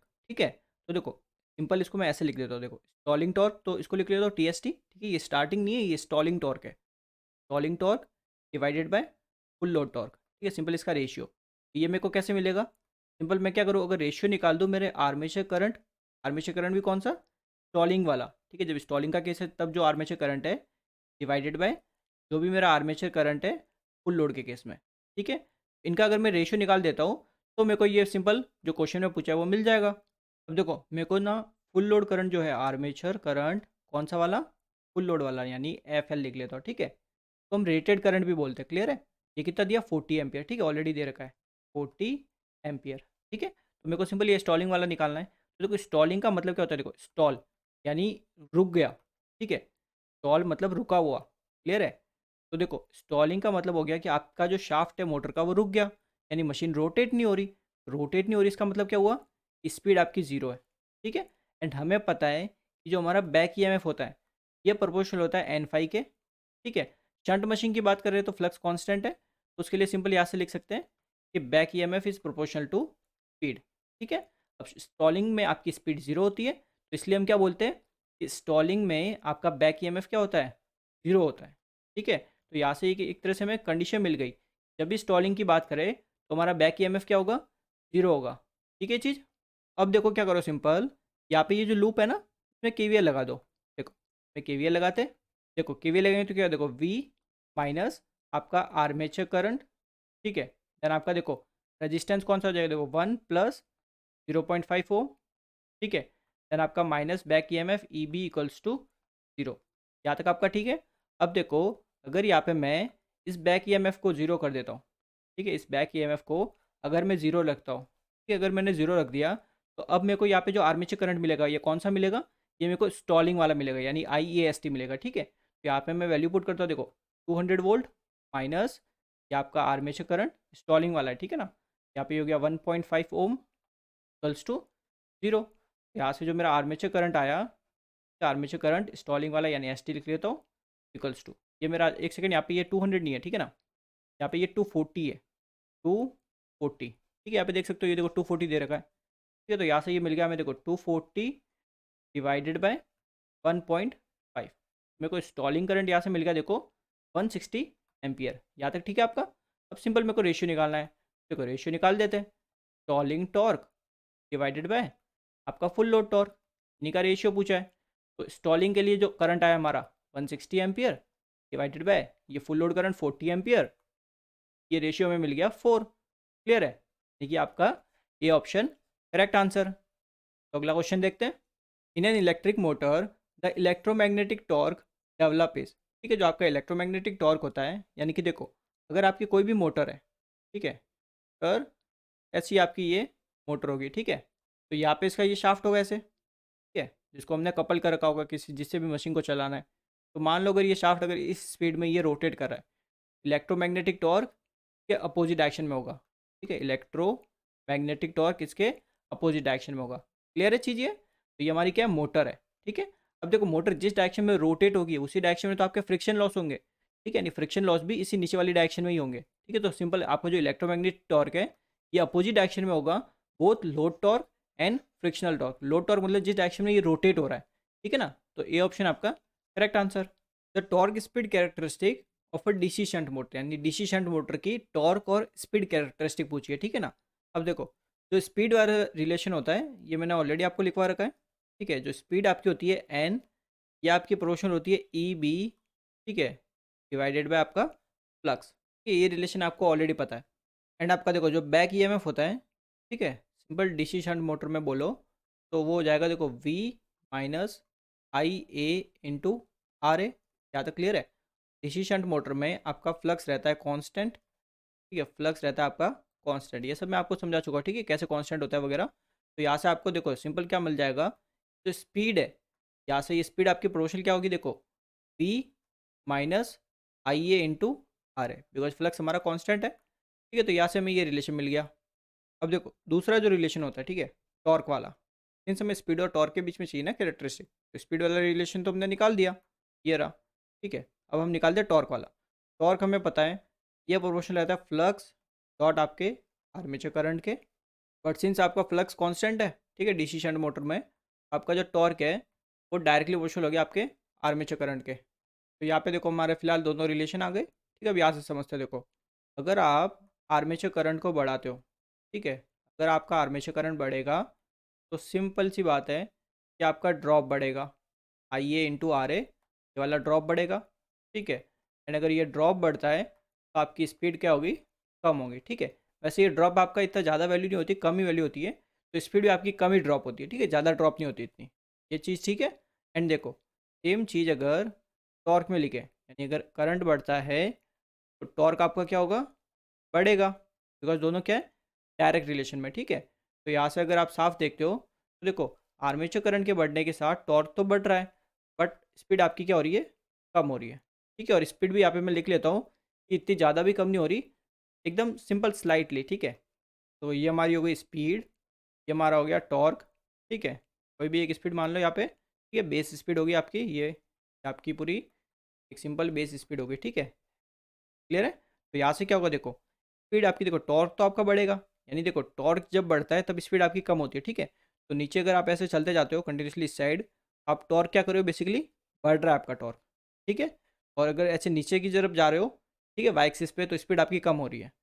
तो टॉर्क के बढ़ने के साथ मेरी स्पीड कम होनी चाहिए, तो देख रहे हो टॉर्क बढ़ रहा है मेरा, बट स्पीड मेरी कम हो रही है, ठीक है। तो यहाँ पे क्या हुआ देखो, पहले ये आपकी बेस लाइन थी, अब ये लाइन आपकी नीचे शिफ्ट हो गई, ठीक है, यानी क्या हो गई, ड्रूप हो गई, यानी कि ये हो गई आपकी ड्रॉपिंग हो गई, या फिर बोल सकते हो ड्रूपिंग कैरेक्टरिस्टिक, ठीक है। यानी सिंपल क्या बोलेंगे, अ ड्रूपिंग स्ट्रेट लाइन, यहाँ पे देख सकते हो एकदम एक स्ट्रेट लाइन बनी है ना, ठीक है, यानी एक नीचे झुकी हुई एक सिंपल स्ट्रेट लाइन बनी है, तो हम इसको क्या बोलते हैं, अ ड्रूपिंग स्ट्रेट लाइन। यानी कि आपकी टॉर्क स्पीड कैरेक्टरिस्टिक कैसी होती है, आपका बी ऑप्शन करेक्ट आंसर हो जाएगा यहाँ पे, ठीक है। और अगर देखो, अगर आपको टॉर्क और आर्मेचर करंट के बीच में पूछे, तो ये रहा टॉर्क और आर्मेचर करंट, तो देख के लग रहा है कैसी है, लीनियर है, ठीक है, ये आपकी बन जाएगी लीनियर। क्लियर चीज़, तो अगला क्वेश्चन देखते हैं, which of the following curve represent the speed torque characteristic of a DC series motor, यानी डीसी सीरीज मोटर की स्पीड कैरेक्टरिस्टिक बतानी है, ठीक है।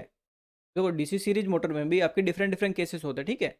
उसके लिए पहले आप देखो क्वेश्चन नंबर 234 देख लेना, ठीक है, उसी में आपको समझ आएगा सेचुरेशन वाली कंडीशन वगैरह, ठीक है। तो देखो, तो टॉर्क होता है, ठीक है, अगर मैं आपके अनसेचुरेटेड की बात करता हूँ, अनसेचुरेशन का मतलब है कि फ्लक्स आपका अभी भी आर्मेचर करंट के साथ बढ़ रहा है, ठीक है, यानी ये रिलेशन हो रहा है आपका अनसेचुरेशन में, ठीक है। अब देखो, अगर ये रिलेशन है, तो हमें पता है कि जो टॉर्क होता है, ठीक है, टॉर्क आपका होता है सिंपल, देखो, फ्लक्स डॉट आर्मेचर करंट, ठीक है। सिंस फ्लक्स आपका आर्मेचर करंट के प्रोपोर्शनल है, तो यहाँ से टॉर्क हमें सिंपल मिलता है आर्मेचर करंट के स्क्वायर के प्रोपोर्शनल।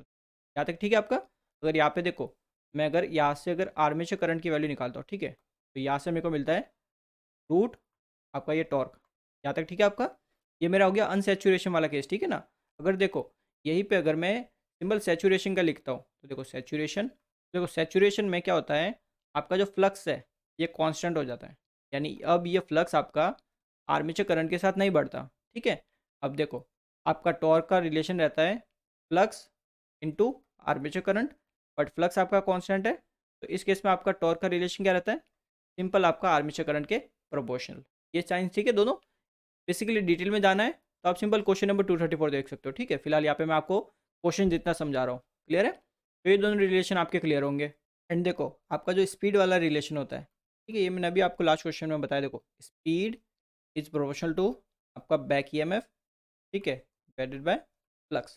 क्लियर है, ये रिलेशन रहता है। देखो डीसी सीरीज मोटर में आपका फ्लक्स प्रोपोर्शनल रहता है आर्मेचर करंट के, ठीक है। तो इसी रिलेशन को आप फर्दर ऐसे भी लिख सकते हो, ई बी, ठीक है, डिवाइडेड बाय आपका आर्मेचर करंट, ठीक है। अब मेरे को तो चाहिए रिलेशन टॉर्क और स्पीड के बीच में। मेरे को पता है कि आर्मेचर करंट मेरा ये होता है, ठीक है, इक्वल्स टू रूट ई, ठीक है, यानी रूट टाइम्स ऑफ टॉर्क। तो यहाँ से अगर मैं रिलेशन निकालता हूँ, ठीक है, दोनों को अगर, तो यहाँ से मेरे को क्या मिलता है, स्पीड इज प्रोपोर्शनल टू, ठीक है, बैक ईएमएफ को मैं हटा देता हूँ एक बार, आइए मेरा कितना है रूट टी, तो यहाँ पे ये आ गया रूट टी, ठीक है। तो ये मेरे को मिल गया स्पीड और टॉर्क के बीच में रिलेशन, ठीक है। साफ देख के बता सकते हो कि इसमें कैसी कैरेक्टरिस्टिक आपकी ड्रॉ होगी, ठीक है। आपका क्या हो जाएगा, D option correct answer, because देखो कुछ ऐसी आपकी ये कैरेक्टरिस्टिक ड्रॉ होती है, ठीक है। डिफरेंट डिफरेंट जब वैल्यू लेते हो, आपका डी ऑप्शन इस केस में करेक्ट आंसर होगा। आपको कैरेक्टरिस्टिक देखो, हर आपकी जितनी भी मोटर है, इन सब की आपको पता रखनी है, ठीक है, ये इंपॉर्टेंट है आपके लिए। एंड अगर देखो, आप टॉर्क और आर्मेचर करंट वाली बनाते हो, ठीक है, ये टॉर्क, ठीक है, एंड आपकी आर्मेचर करंट वाली कैरेक्टरिस्टिक अगर आप ड्रॉ करते हो, तो देखो ये आपकी कैसे ड्रॉ होगी, इसको भी एक बार समझ लो। देखो ये आपका हो गया टॉर्क, ये आपका हो गया आर्मेचर करंट, ठीक है। अगर आपका सेचुरेशन नहीं है, यानी अनसेचुरेशन, ठीक है, तब आपका देखो रिलेशन है स्क्वायर वाला, ठीक है। तो स्क्वायर वाला रिलेशन है, यानी कि सिंपल आपका कुछ ऐसा आपका ये कैरेक्टरिस्टिक ड्रॉ होगी, ठीक है। जब सेचुरेशन है, तब आपका देखो लीनियर रिलेशन है, तो आपका सेचुरेशन में कुछ ऐसा ये लीनियर होगा, ठीक है। ये आपका है सेचुरेशन वाला, एंड ये आपका है अनसेचुरेशन। क्लियर है चीज़ ये। अगला क्वेश्चन देखते हैं, the horse power obtain from the motor shaft is called, यानी आपका जो मोटर के शाफ्ट से जो आपको आउटपुट मिलता है, यानी आउटपुट पावर मिलती है, तो हम क्या बोलते हैं, ठीक है। तो ये आपकी होती है ब्रेक हॉर्स पावर, यानी BHP, ठीक है। In a DC motor the shaft torque is less than armature torque, this is due to, यानी आपका जो देखो, जो आर्मेचर में जो टॉर्क डेवलप होता है और जो आपको शाफ्ट में मिलता है, ठीक है, वो हमेशा डिफरेंट ही होता है, सेम नहीं होता। यानी कि अगर आर्मेचर पे तो आपका टॉर्क ज़्यादा डेवलप होता है, बट शाफ्ट पे आते आते वो टॉर्क आपका कम हो जाता है। तो ये कम क्यों होता है, ये पूछा है। ये आपका होता है स्ट्रे लॉस की वजह से, ठीक है। देखो बिकॉज स्ट्रे लॉस क्या होते हैं, देखो ये आपके होते हैं mechanical loss plus iron loss, and आपके मैकेनिकल लॉस में ही विंडेज और फ्रिक्शन लॉस आ जाते हैं, ठीक है। तो अगर सिंस आपका फ्रिक्शन होगा, ठीक है, फ्रिक्शन होगा और जो विंडेज होगा, ठीक है, विंडेज वगैरह ये सब मैं आपको डिटेल में एकदम स्टार्ट से समझाते हुए आ रहा हूँ, ठीक है ना। विंडेज लॉस क्या होते हैं, फ्रिक्शन लॉस क्या होते हैं, तो देखो इन दोनों लॉस की वजह से आपका टॉर्क क्या हो जाता है, थोड़ा सा रिड्यूस हो जाता है, ठीक है। यानी आर्मेचर से तो अच्छा खासा टॉर्क मिलता है, ठीक है, बट थोड़ा सा वो लॉसेस में थोड़ा चला जाता है, ठीक है। तो उस वजह से हमें क्या मिलता है, हमेशा टॉर्क कम मिलता है शाफ्ट पर कंपेयर टू आर्मेचर टॉर्क, ठीक है। तो इसका कारण क्या हो गया, हमारे स्ट्रे लॉसेस हो गए। तो सी ऑप्शन आपका इस क्वेश्चन के लिए करेक्ट आंसर हो गया। क्लियर है चीज़ें।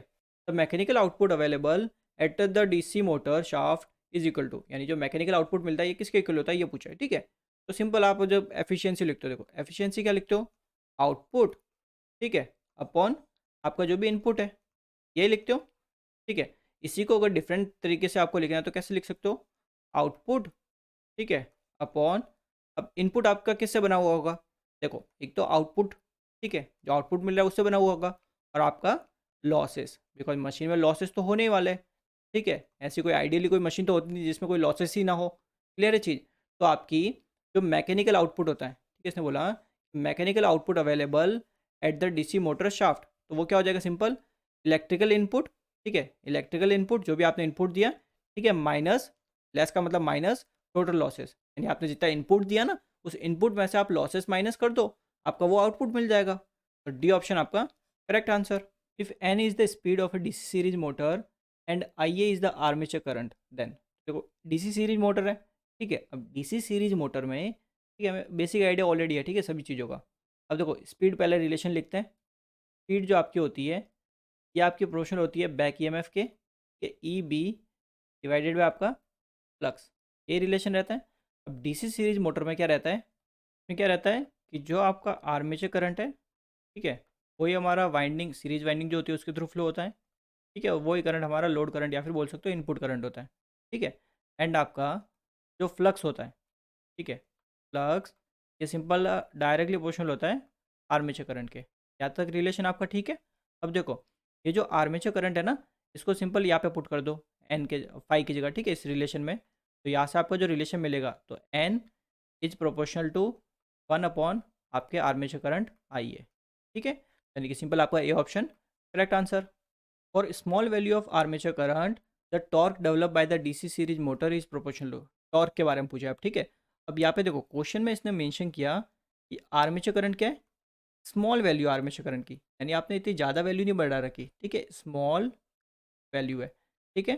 तो अगर आर्मेचर करंट आपका स्मॉल है एंड सिंस आपका फ्लक्स इसके प्रोपोर्शनल होता है तो फ्लक्स भी हमारा स्मॉल ही होगा, ठीक है, फ्लक्स भी हमारा ज़्यादा नहीं है, ठीक है, और हमारा फ्लक्स प्रोपोर्शनल होता है आर्मेचर करंट के, ठीक है। क्लियर है।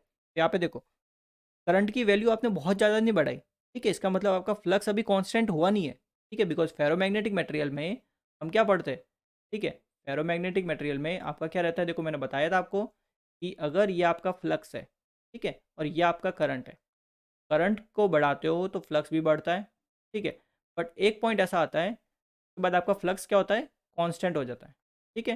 तो करंट की स्मॉल वैल्यू कौन सी होगी, ये सारी आपकी स्मॉल वैल्यू करंट की, ठीक है। तो स्मॉल वैल्यू में देखो क्या हो रहा है, जैसे करंट बढ़ा रहे हो वैसे फ्लक्स भी बढ़ रहा है, ठीक है, बट जैसे आप हाई वैल्यू में आता है आपका फ्लक्स क्या हो जाता है, कांस्टेंट हो जाता है। ये चीज़ आपकी क्लियर है, ठीक है। और ये जो कांस्टेंट होता है इसको हम सैचुरेशन बोलते हैं, ठीक है, यानी फ्लक्स आपका सैचुरेट हो गया, कांस्टेंट हो गया, ठीक है। फिलहाल स्मॉल वैल्यू में आपका फ्लक्स कांस्टेंट नहीं है, ठीक है ना, सैचुरेट नहीं हुआ है।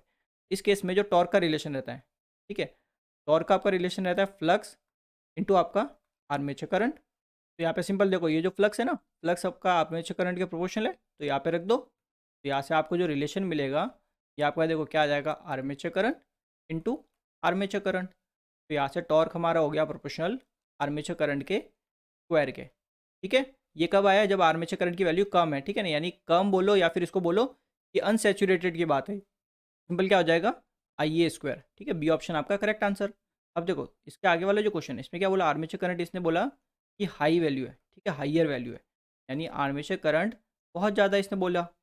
तो सिंपल फेरोमैग्नेटिक मटेरियल के लिए अभी बताया कि आपकी सारी हाई वैल्यू होगी, ठीक है। तो हाई वैल्यू में आपका देखो फ्लक्स क्या हो गया है, कांस्टेंट हो चुका है, ठीक, फ्लक्स आपका बढ़ नहीं रहा, फ्लक्स आपका इस केस में हो गया कांस्टेंट हो गया, ठीक है। अगर फ्लक्स कांस्टेंट हो गया तो टॉर्क का रिलेशन आपका रहता है फ्लक्स इनटू आर्मेचर करंट, ठीक है। फ्लक्स सिंस कांस्टेंट है तो टॉर्क आपका प्रोपोर्शनल क्या होगा, सिंपल आर्मेचर करंट के, ठीक है। तो ये आपका किस केस में हो गया, या तो इसको बोलोगे कि higher value of armature current, या फिर इसको बोलोगे आप सैचुरेशन के टाइम। ठीक है, ये क्वेश्चन नंबर 234 में मैं आपको समझा चुका, ठीक है, सारे केस। इस केस में आपको देखो सैचुरेशन में क्या हो जाएगा, सिंपल, ये आई ए के प्रोपोर्शनल होगा, यानी ए ऑप्शन आपका करेक्ट आंसर। क्लियर है चीज़ ये सब। अगला क्वेश्चन देखते हैं। For higher value of armature current the speed of a DC motor is, यानी अगर आर्मेचर करंट की बहुत ज़्यादा वैल्यू हो तो आपकी डीसी सीरीज मोटर में स्पीड का रिलेशन पूछा है। ठीक है, तो देखो जो स्पीड आपकी होती है ये आपका सिंपल प्रोपोर्शनल रहती है back EMF divided by flux. ठीक है, ये रिलेशन रहता है। एंड सिंस इसने देखो क्या बोला है कि आर्मेचर करंट की वैल्यू बहुत हाई है, ठीक है, हाइयर वैल्यू है, तो हाइयर वैल्यू है तो इस केस में आपका जो फ्लक्स होगा, ठीक है, अभी बताया था, फ्लक्स आपका क्या हो जाएगा, सेचुरेट हो जाएगा, यानी फ्लक्स आपका कांस्टेंट हो जाएगा। ठीक है, फ्लक्स आपका कांस्टेंट हो गया यहाँ पे। तो इस केस में अगर फ्लक्स कांस्टेंट हो जाता है तो स्पीड का रिलेशन क्या निकलता है, सिंपल डायरेक्टली प्रोपोर्शनल टू आपके बैक ईएमएफ। यहाँ तक ठीक है आपका। तो ये आपकी कोई डीसी सीरीज मोटर है तो सिंपल केवीएल लगा दो। ठीक है, तो जैसे आप केवीएल लगाओगे आपको देखो क्या मिलेगा, बी माइनस आपका आर्मेचर करंट आई ए। ठीक है, दोनों रेजिस्टेंस सीरीज में तो ऐड कर देते हैं, कि आर्मेचर का रेजिस्टेंस प्लस जो सीरीज वाइंडिंग का रेजिस्टेंस है, एंड आपका minus back EMF E B equals to 0। ठीक है, तो यहाँ से अगर मैं बैक ईएमएफ की वैल्यू निकालता हूँ ई बी की, तो ये मेरी कितनी आ जाएगी, देखो voltage V minus I A आपका R A plus R S C. यहाँ तक ठीक है। तो यहाँ से अगर मैं सिंपल निकालता हूँ स्पीड वाला रिलेशन, ठीक है, स्पीड आपके प्रोपोर्शनल है, speed is proportional to V minus I A, ठीक है, into R A plus R S C. ठीक है, तो यहाँ पे देखो ये आपका रिलेशन मिल गया यहाँ पे। ठीक है, तो देखो यहाँ पे क्या रहता है, अगर आप आर्मेचर करंट की बहुत ज़्यादा वैल्यू लेते हो, ठीक है, तो आपका देखो आर ए बहुत कम होता है, आर एस सी बहुत कम होता है, तो ये ड्रॉप तो आपका बहुत स्मॉल होता है। ठीक है, ये जो ड्रॉप है आपका I A into R A plus R S C, ठीक है, ये ड्रॉप आपका स्मॉल होता है। ठीक है, इतना ज़्यादा नहीं होता, ये आपका होता है स्मॉल। ठीक है, सिंस ये आपका स्मॉल होता है तो इसको आप नेगलेक्ट भी कर सकते हो। ठीक है, इसको आप नेगलेक्ट कर सकते हो। ठीक है, अगर इसको आप नेगलेक्ट करते हो तो स्पीड आपकी देखो क्या प्रोपोर्शनल हो गई, सिंपल वोल्टेज के। ठीक है, जो इनपुट वोल्टेज है, तो कहीं पे भी देखो आर्मेचर करंट पे तो कहीं पे भी प्रोपोर्शनल नहीं है। ठीक है, आर्मेचर करंट्स के साथ कहीं पे भी इसका कोई रिलेशन है क्या, नहीं है ना, तो स्पीड क्या हो गई, सिंपल कांस्टेंट हो गई स्पीड। ठीक है, स्पीड आपकी हो गई कांस्टेंट। क्लियर है, यानी कि आपका D option correct answer. In a DC motor if the brushes are given a backward shift then, देखो आपको मैंने ऑलरेडी आर्मेचर रिएक्शन वाली वीडियो में कि डिटेल में सारा पूरा आर्मेचर रिएक्शन से रिलेटेड सारी चीज़ें मैंने आपको समझा दी है। ठीक है, देखो आर्मेचर रिएक्शन में जो डीसी मोटर होती है, डीसी मोटर में आपकी जो एम एन ए होती है वो कहाँ शिफ्ट होती है, ठीक है, बैकवर्ड डायरेक्शन में। M N A shift in backward direction, backward मतलब किस रेस्पेक्ट में मैं बोल रहा हूँ, कि अगर आपकी फॉरवर्ड डायरेक्शन में अगर रोटेट हो रही है आपकी मोटर तो बैकवर्ड डायरेक्शन में तो हुई ना, उसके अपोजिट में तो शिफ्ट होती है, तो M N A shift in backward direction. तो ये हमारा कोई मोटर का रोटर है, ठीक है, ये आपका रोटर हो गया।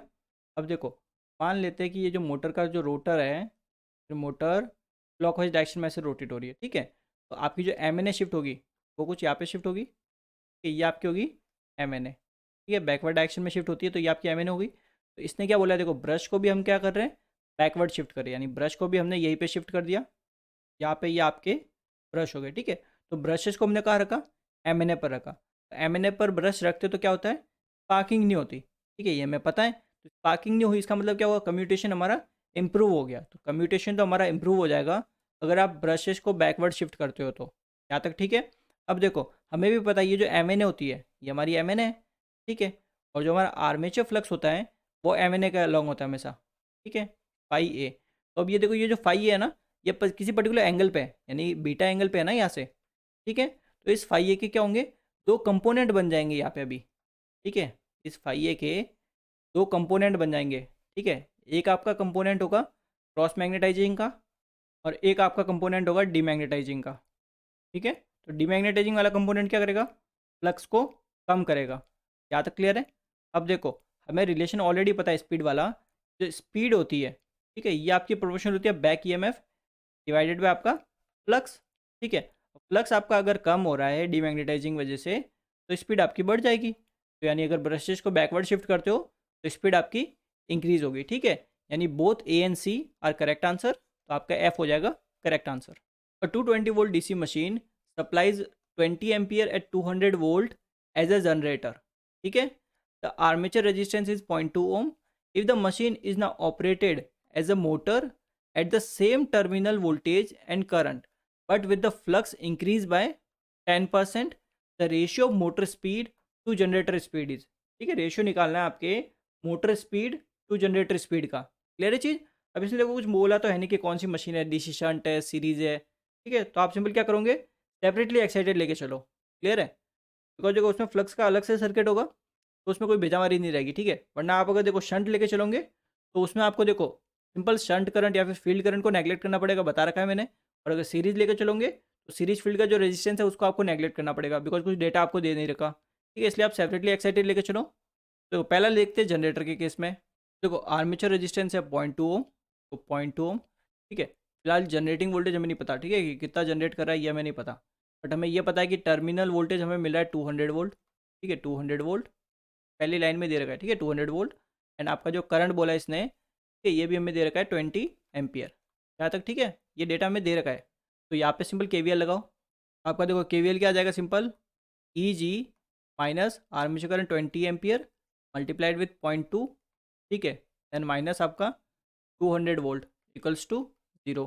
यहाँ तक क्लियर है। तो यहाँ से देखो जनरेटिंग वोल्टेज मेरा कितना मिल गया जनरेटर के केस में, ये आपका आ जाएगा देखो 204 वोल्ट, ठीक है, 204 वोल्ट। यहाँ तक ठीक है। यानी जब जनरेटर की तरह काम कर रहा है तो वोल्टेज कितना इंड्यूस कर रहा है आपका 204 वोल्ट। एंड देखो जब आपके एज ए मोटर की तरह ये काम करेगा तब देखो क्या होगा। देखो आर्मेचर रेजिस्टेंस तो सेम ही रहेगा, ठीक है, चाहे मोटर बनाओ या जनरेटर ये तो सेम ही रहेगा, ठीक है। यहाँ पे ये जनरेटिंग वोल्टेज की जगह बैक ईएमएफ आ जाएगा ईबी, ठीक है। इस केस में तो देखो यहाँ पे आउटपुट के कितना मिल रहा था 200 वोल्ट, तो यहाँ पे इनपुट कितना देंगे 200 वोल्ट देंगे, बिकॉज इसने बोला है कि voltage and current are to be same, ठीक है। क्वेश्चन में ये लाइन बोल रखी है इसने, तो 200 वोल्ट इनपुट दे दिया और इनपुट करंट कितना जाएगा आपका 20 एम्पियर, यहाँ तक ठीक है। तो यहाँ पे देखो सिंपल केवीएल लगा सकते हो। देखो केवीएल आपका क्या जाएगा, देखो 200 volt minus armature current 20 ampere multiplied with 0.2 ohm, ठीक है, माइनस आपका back EMF E B equal to 0, यहाँ तक ठीक है। तो यहाँ से सिंपल मैं बैक ईएमएफ निकाल सकता हूँ ना, तो यहाँ से मेरा बैक ईएमएफ आ जाएगा 196 वोल्ट। एंड देखो अगर आप जनरेटर के टाइम, ठीक है, यानी जब जनरेटर की तरह काम कर रहा है तब आपका जो फ्लक्स है मान लो उसकी वैल्यू है 100 वेबर, ठीक है। बिकॉज देखो फ्लक्स की कोई वैल्यू तो दे नहीं रखी इसने, तो मैंने अपने हिसाब से मान ली 100 वेबर, ठीक है। तो इसने क्या बोला कि जब मोटर की तरह काम कर रहा है, ठीक है, जब मोटर की तरह काम कर रहा है तो फ्लक्स आपका क्या है 10% इंक्रीज। तो अब मोटर के केस में फ्लक्स लिखते हैं, ठीक है, इसको लिखो एक बार, इसको लिख लो 5G लिख लो, ठीक है, यानी जनरेटर के केस में फ्लक्स, इसको लिख लो 5M यानी मोटर के केस में फ्लक्स। क्लियर है। तो मोटर के केस में फ्लक्स 10% इंक्रीज कर रहे हैं, तो मैंने एज्यूम किया कि पहले 100 वेबर था जनरेटर के टाइम, इसका 10% इंक्रीज करना है तो कितना हो गया 110 वेबर। क्लियर है।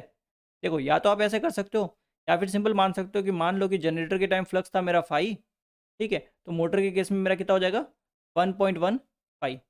आप ऐसे भी कर सकते हो, इसमें भी कोई प्रॉब्लम नहीं है, ठीक है। आपको जिससे समझ में आए उससे आप करो। अब देखो आपकी जो स्पीड होती है, ठीक है, स्पीड का रिलेशन सिंपल रहता है ई डिवाइडेड बाय फ्लक्स, ठीक है। अब यहाँ पे देखो जो रिलेशन हमें निकालना है, रेशियो जो निकालना है वो निकालना है मोटर स्पीड डिवाइडेड बाय आपका जनरेटर स्पीड, ठीक है। तो इसके लिए क्या हो जाएगा, देखो मोटर के केस में जो बैक ईएमएफ है, ठीक है, तो E B divided by generator के केस में जो मेरा जनरेटिंग वोल्टेज है ई जी, ठीक है, मल्टीप्लाइड विथ, ध्यान से समझना। देखो यहाँ पे मोटर है, ठीक है, फ्लक्स इन्वर्स रिलेशन में रहता है, तो यहाँ पे नीचे कौन सा फ्लक्स आएगा मेरा मोटर वाला फ्लक्स आएगा यानी 5M, और ऊपर मेरा क्या आ जाएगा जनरेटर वाला फ्लक्स, ठीक है। इसमें कोई कन्फ्यूज होना चाहिए नहीं, इतना कोई डाउट ऐसी कोई चीज़ है नहीं। देखो ये हो जाएगा NM मोटर की स्पीड डिवाइडेड बाय जनरेटर की स्पीड, ई भी मेरा है 196, तो 196 डिवाइडेड बाय जनरेटिंग वोल्टेज है मेरा 204 मल्टीप्लाइड विथ 5G यानी जनरेटिंग फ्लक्स है मेरा 100 वेबर, ठीक है, डिवाइडेड बाय ये आपका है 110 वेबर, ठीक है।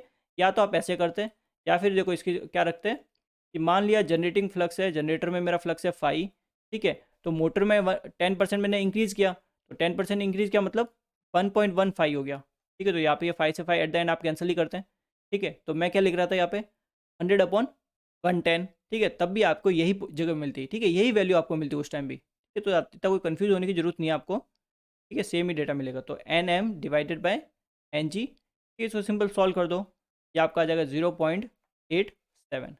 क्लियर है चीज़। देखो एकदम स्टेप बाय स्टेप चले हम, ठीक है, कहीं पे कोई कन्फ्यूजन जैसी तो कोई चीज़ है नहीं आपके। आपका A option correct answer. E and P are the develop electromagnetic torque and the shaft power of a DC series motor. The losses are neglected then for constant terminal voltage. देखो जो आपकी पावर होती है DC motor में, ठीक है, ये आपकी होती है देखो बैक ईएमएफ, ठीक है, इनटू आपके आर्मेचर करंट, ये आपकी आउटपुट पावर रहती है। तो यहाँ से हमें क्या मिल रहा है, देखो simple, power is proportional to armature current. And देखो जो सेकंड हमने जो रिलेशन पढ़ रखा है, ये जो टॉर्क होता है, ठीक है, torque is proportional to flux into आपका आर्मेचर करंट। आइए, ठीक है, अब क्वेश्चन में कुछ मेंशन नहीं किया कि डीसी सीरीज मोटर सैचुरेशन में है या फिर नहीं है, ठीक है, तो हम ऐसे मान के चलेंगे कि सैचुरेशन नहीं हुआ अभी तक, ठीक है। तो अगर सैचुरेशन नहीं हुआ तो उस टाइम हमें पता है कि फ्लक्स प्रोपोर्शनल रहता है आर्मेचर करंट के, ठीक है। यहाँ पे हम क्या कर रहे हैं, नेग्लेक्ट सैचुरेशन। तो यहाँ से आपका टॉर्क का रिलेशन क्या निकल जाएगा, देखो torque is proportional to simple armature current का स्क्वायर हो जाएगा। तो देखो फ्लक्स भी आर्मेचर करंट के प्रोपोर्शनल है, तो यहाँ पे दो बार आ जाएगा आर्मेचर करंट और उसका स्क्वायर हो गया, ठीक है। तो टॉर्क का रिलेशन मिल गया हमें। अब दोनों रिलेशन को कंपेयर कर दो, ठीक है, तो सिंपल आपको पावर का रिलेशन मिल जाएगा। तो देखो यहाँ पे क्या दिख रहा है, simple torque is proportional to P का स्क्वायर, ठीक है। तो ये जो रिलेशन वाले जो क्वेश्चन है ना, ये आपके लिए इंपॉर्टेंट है, ठीक है। डिफरेंट डिफरेंट आपके रिलेशंस बनते हैं और मोस्टली आपके डीसी सीरीज मोटर से ही पूछे जाते हैं एग्जाम में, ठीक है। तो ये सारे रिलेशन आपको याद रखने हैं, ठीक है, आपको पता होना चाहिए कि कैसे आते हैं ये। आपका डी ऑप्शन है आपका करेक्ट आंसर। 250 वोल्ट और 240 volt DC series motor takes 40 ampere when giving its rated output at 1500 rpm. Its resistance is 0.3 ohm. The value of resistance which must be added to obtain rated torque at 1000 rpm. अब देखो question को ध्यान से पढ़ना, ठीक है। पहले बोला कोई डीसी सीरीज मोटर है, ठीक है, तो पहले एक डीसी सीरीज मोटर बनाता हूँ मैं। अब देखो ये हमारी कोई डीसी सीरीज मोटर है, ठीक है। तो देखो इसने बोल रखा है कि रेटेड वोल्टेज तो देखो हमारा है 240 वोल्ट, ठीक है, रेटेड वोल्टेज है ये। और जो हमारा रेटेड करंट है, ठीक है, 40 एम्पियर बोला है, तो यहाँ से ये 40 एम्पियर हो गया, रेटेड करंट 40 एम्पियर, ठीक है।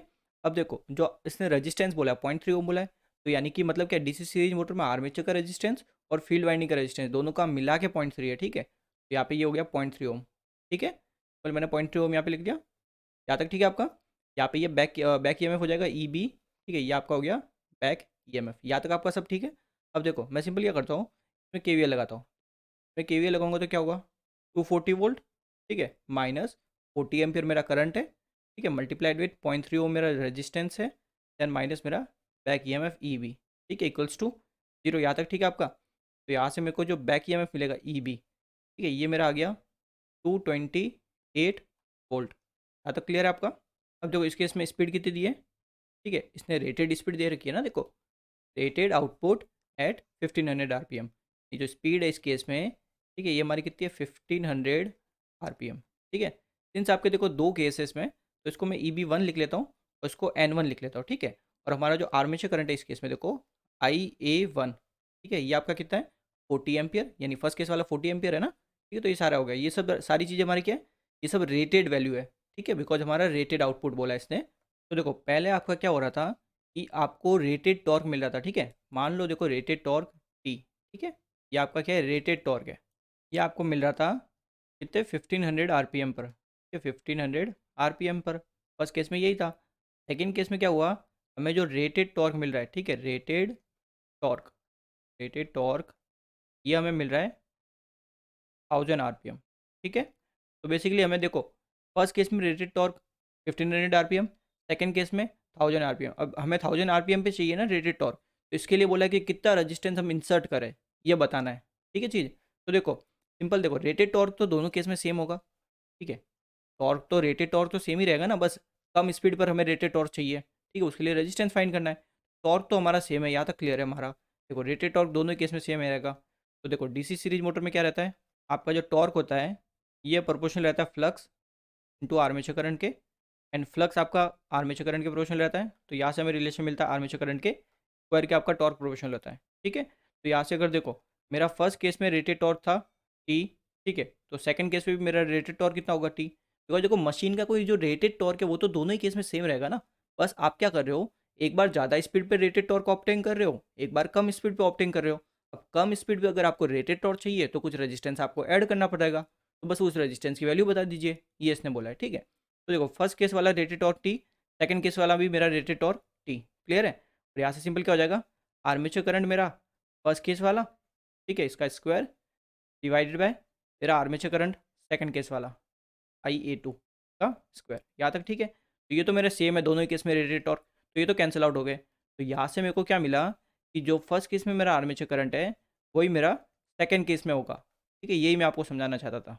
अब देखो, अब आपका जो सर्किट है या फिर जो डीसी सीरीज मोटर है वो देखो, ये आपकी पहले 0.3 ओम वाला और एक चलो हमने कि एक्सटर्नल रेजिस्टेंस ऐड कर दिया। ठीक है, आर एक्सटर्नल, यहाँ तक ठीक है। तो ये हमारा सेकंड केस हुआ। ठीक है ना, यहाँ पे ये हमारा आर्मेचर हो जाएगा, ये हमारी होगी डीसी सीरीज मोटर। ठीक है, इनपुट तो हमारा वही 240 वोल्ट।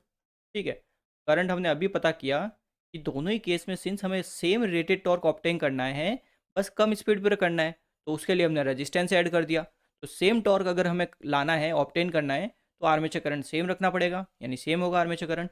जो फर्स्ट केस में था वही होगा, तो फर्स्ट केस में था 40 एम्पियर, तो इस केस में भी हमारा हो गया 40 एम्पियर। ठीक है, ये हमारा 0.3 ओम का रेजिस्टेंस, ये हमारा back EMF plus minus EB। ठीक है, इसको 2 लिख लेता हूँ, सेकंड केस है मेरा। अब देखो यहाँ पे मेरे को देखो, अगर EB2 मिल जाए तो मेरा ये आर एक्सटर्नल में सिंपल KVL लगा के निकाल सकता हूँ। तो मेरे को EB2 निकालना पड़ेगा पहले। तो देखो कैसे निकाल सकते हो, सिंपल देखो, जो EB आपका होता है बैक EMF, ये आपका प्रोपोर्शनल रहता है N फाई के। ठीक है इतना, और हमारा फाई किसके प्रोपोर्शनल रहता है डीसी सीरीज मोटर में, आर्मेचर करंट के। तो इसी रिलेशन को आप लिख सकते हो N इंटू आर्मेचर करंट। तो देखो सिंपल इसको ऐसे कर सकते हो आप। ठीक है, EB1 डिवाइडेड बाई EB2, ठीक है, इक्वल्स टू क्या हो जाएगा, N1 divided by N2 multiplied with armature current first case वाला, ठीक है, divided by armature current second case वाला। तो ये तो दोनों ही 40 एम्पियर है, तो ये तो आपके कैंसिल आउट हो गए यहाँ तक। ठीक है, अब यहाँ से सिंपल EB2 निकालना है। देखो EB2 यहाँ से क्या हो जाएगा, देखो EB2 इक्वल्स टू क्या आ जाएगा, देखो EB1, ठीक है, मल्टीप्लाइड विथ आपकी जो भी N2 स्पीड है डिवाइडेड बाय N1। ठीक है, अब EB1 हमारा कितना है, हमने निकाल दिया 228। ठीक है, 228 मल्टीप्लाइड विथ N2 मेरी कितनी है 1000 RPM। ठीक है, दे रखी है अभी देखो ये क्वेश्चन में। ठीक है, क्वेश्चन में बोला है 1000 RPM, 1000 डिवाइडेड बाय N1 मेरा कितना है 1500 RPM, तो ये मेरा हो गया 1500 RPM। तो यहाँ से मेरे को सिंपल बैक EMF मिल जाएगा EB2। ठीक है, तो EB2 यहाँ से मेरा आ जाएगा 152 वोल्ट। यहाँ तक आपका क्लियर है। अब आप सिंपली इसमें KVL लगा दो। ठीक है, अब आप KVL लगाओगे तो देखो क्या होगा, देखो ये आपका आ जाएगा, देखो 240 वोल्ट, 240 माइनस आपका 40 एम्पियर करंट है। ठीक है, ब्रैकेट रेजिस्टेंस आपका देखो 0.3 ओम, एंड आपका एक एक्सटर्नल रेजिस्टेंस है REXT एक्सटर्नल। ठीक है, आपका फिर आ जाएगा माइनस EB2, बैक EMF आएगा ना, KVL लगा रहे हो तो बैक EMF कितना है 152, तो यहाँ पे रख देते हैं 152 इक्वल्स टू 0। ठीक है, तो देखो यहाँ पे सिर्फ एक ही वेरिएबल है आपका जो आपको निकालना है, बाकी सब तो कांस्टेंट है, सारी वैल्यू दे रखी है आपको। ठीक है, तो यहाँ से आप इजीली निकाल सकते हो। तो देखो ये आपका आ जाएगा देखो 40 एम्पियर, ठीक है, ब्रैकेट 0.3 प्लस आर एक्सटर्नल। ठीक है, तो ये दोनों देखो उस साइड जाएंगे, तो यहाँ पे ये आ जाएगा आपका 88 वोल्ट, 88। ठीक है, यहाँ से हमें चाहिए 0.3 प्लस आर एक्सटर्नल। ठीक है, सिंपल 88 डिवाइडेड बाय 40, ये 40 इसके नीचे चला जाएगा। ठीक है, तो ये आपका आ जाएगा 2.2। ठीक है, यहाँ से आर एक्सटर्नल निकालोगे, देखो 2.2 माइनस 0.3, ये आपका आ जाएगा 1.9 ओम। क्लियर है आपका, तो आपका डी ऑप्शन करेक्ट आंसर हो जाएगा। देखो जो फर्स्ट केस में हमारा रेटेड आउटपुट है, ठीक है, हाँ फर्स्ट केस में हमें रेटेड आउटपुट मिल रहा है 1500 RPM पर। तो रेटेड आउटपुट मतलब रेटेड टॉर्क मिल रहा है कितने पर, 1500 RPM पर।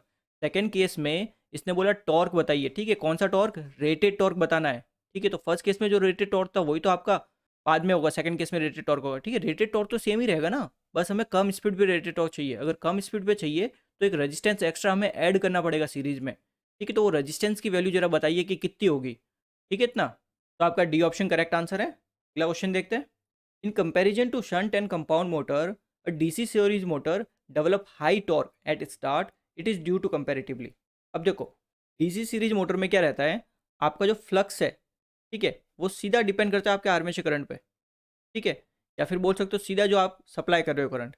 ठीक है, बट बाकी जितने भी मोटर्स है, चाहे आप शंट देख लो, देखो शंट मोटर में क्या होता है, करंट आपका डिवाइड होता है, इनपुट से करंट जा रहा है, उस करंट का थोड़ा सा पोर्शन आपके फील्ड वाइंडिंग में जाता है।